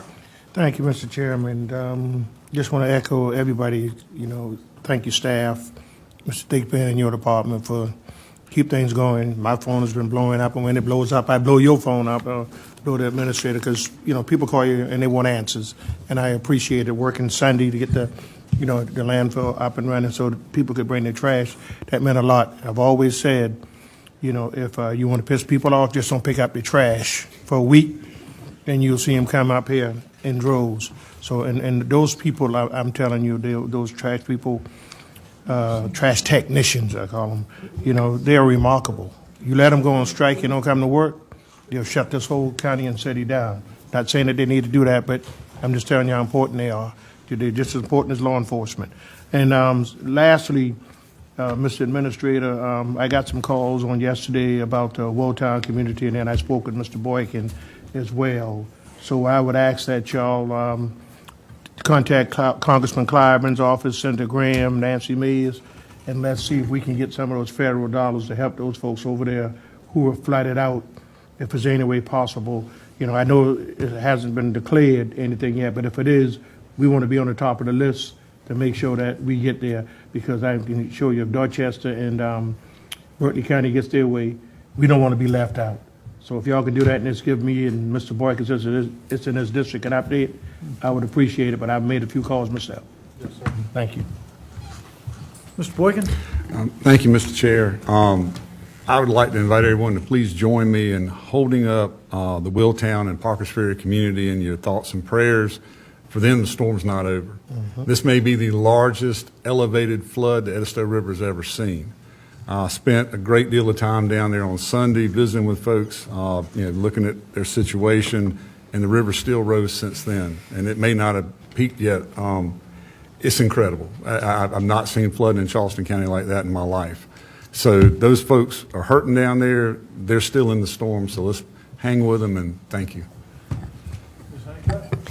Yeah, in addition to our incredible public works team, thank you so much, and environmental for getting things back on track. Wanted to recognize also our emergency management team, who did a fantastic job under the leadership of Ben Webster, who is interim right now as we transition in our leadership over in emergency management.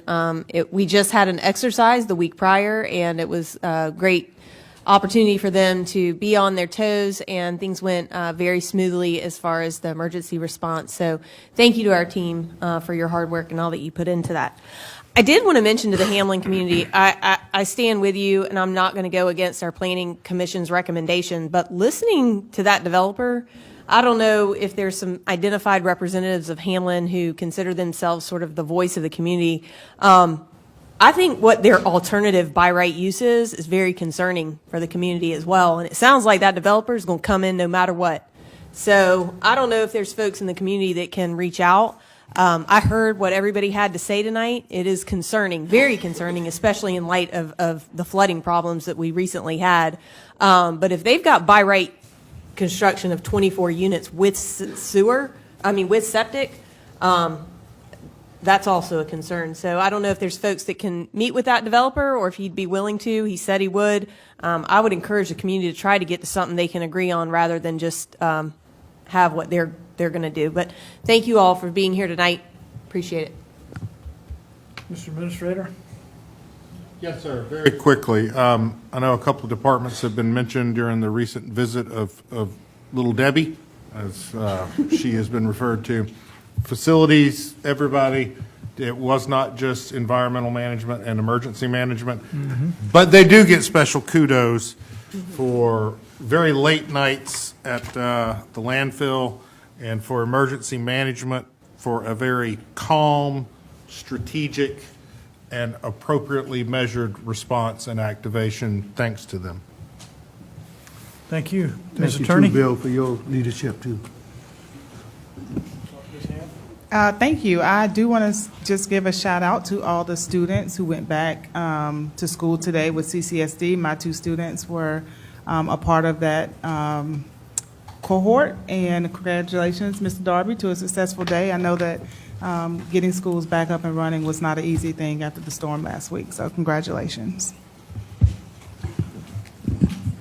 I want to thank everybody we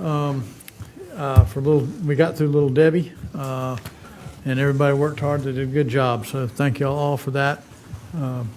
It was kind of interesting, but I want to say we got a lot done tonight. We still have more to do, but I appreciate the effort everybody puts into getting these things done. Thank you all. Have a good evening.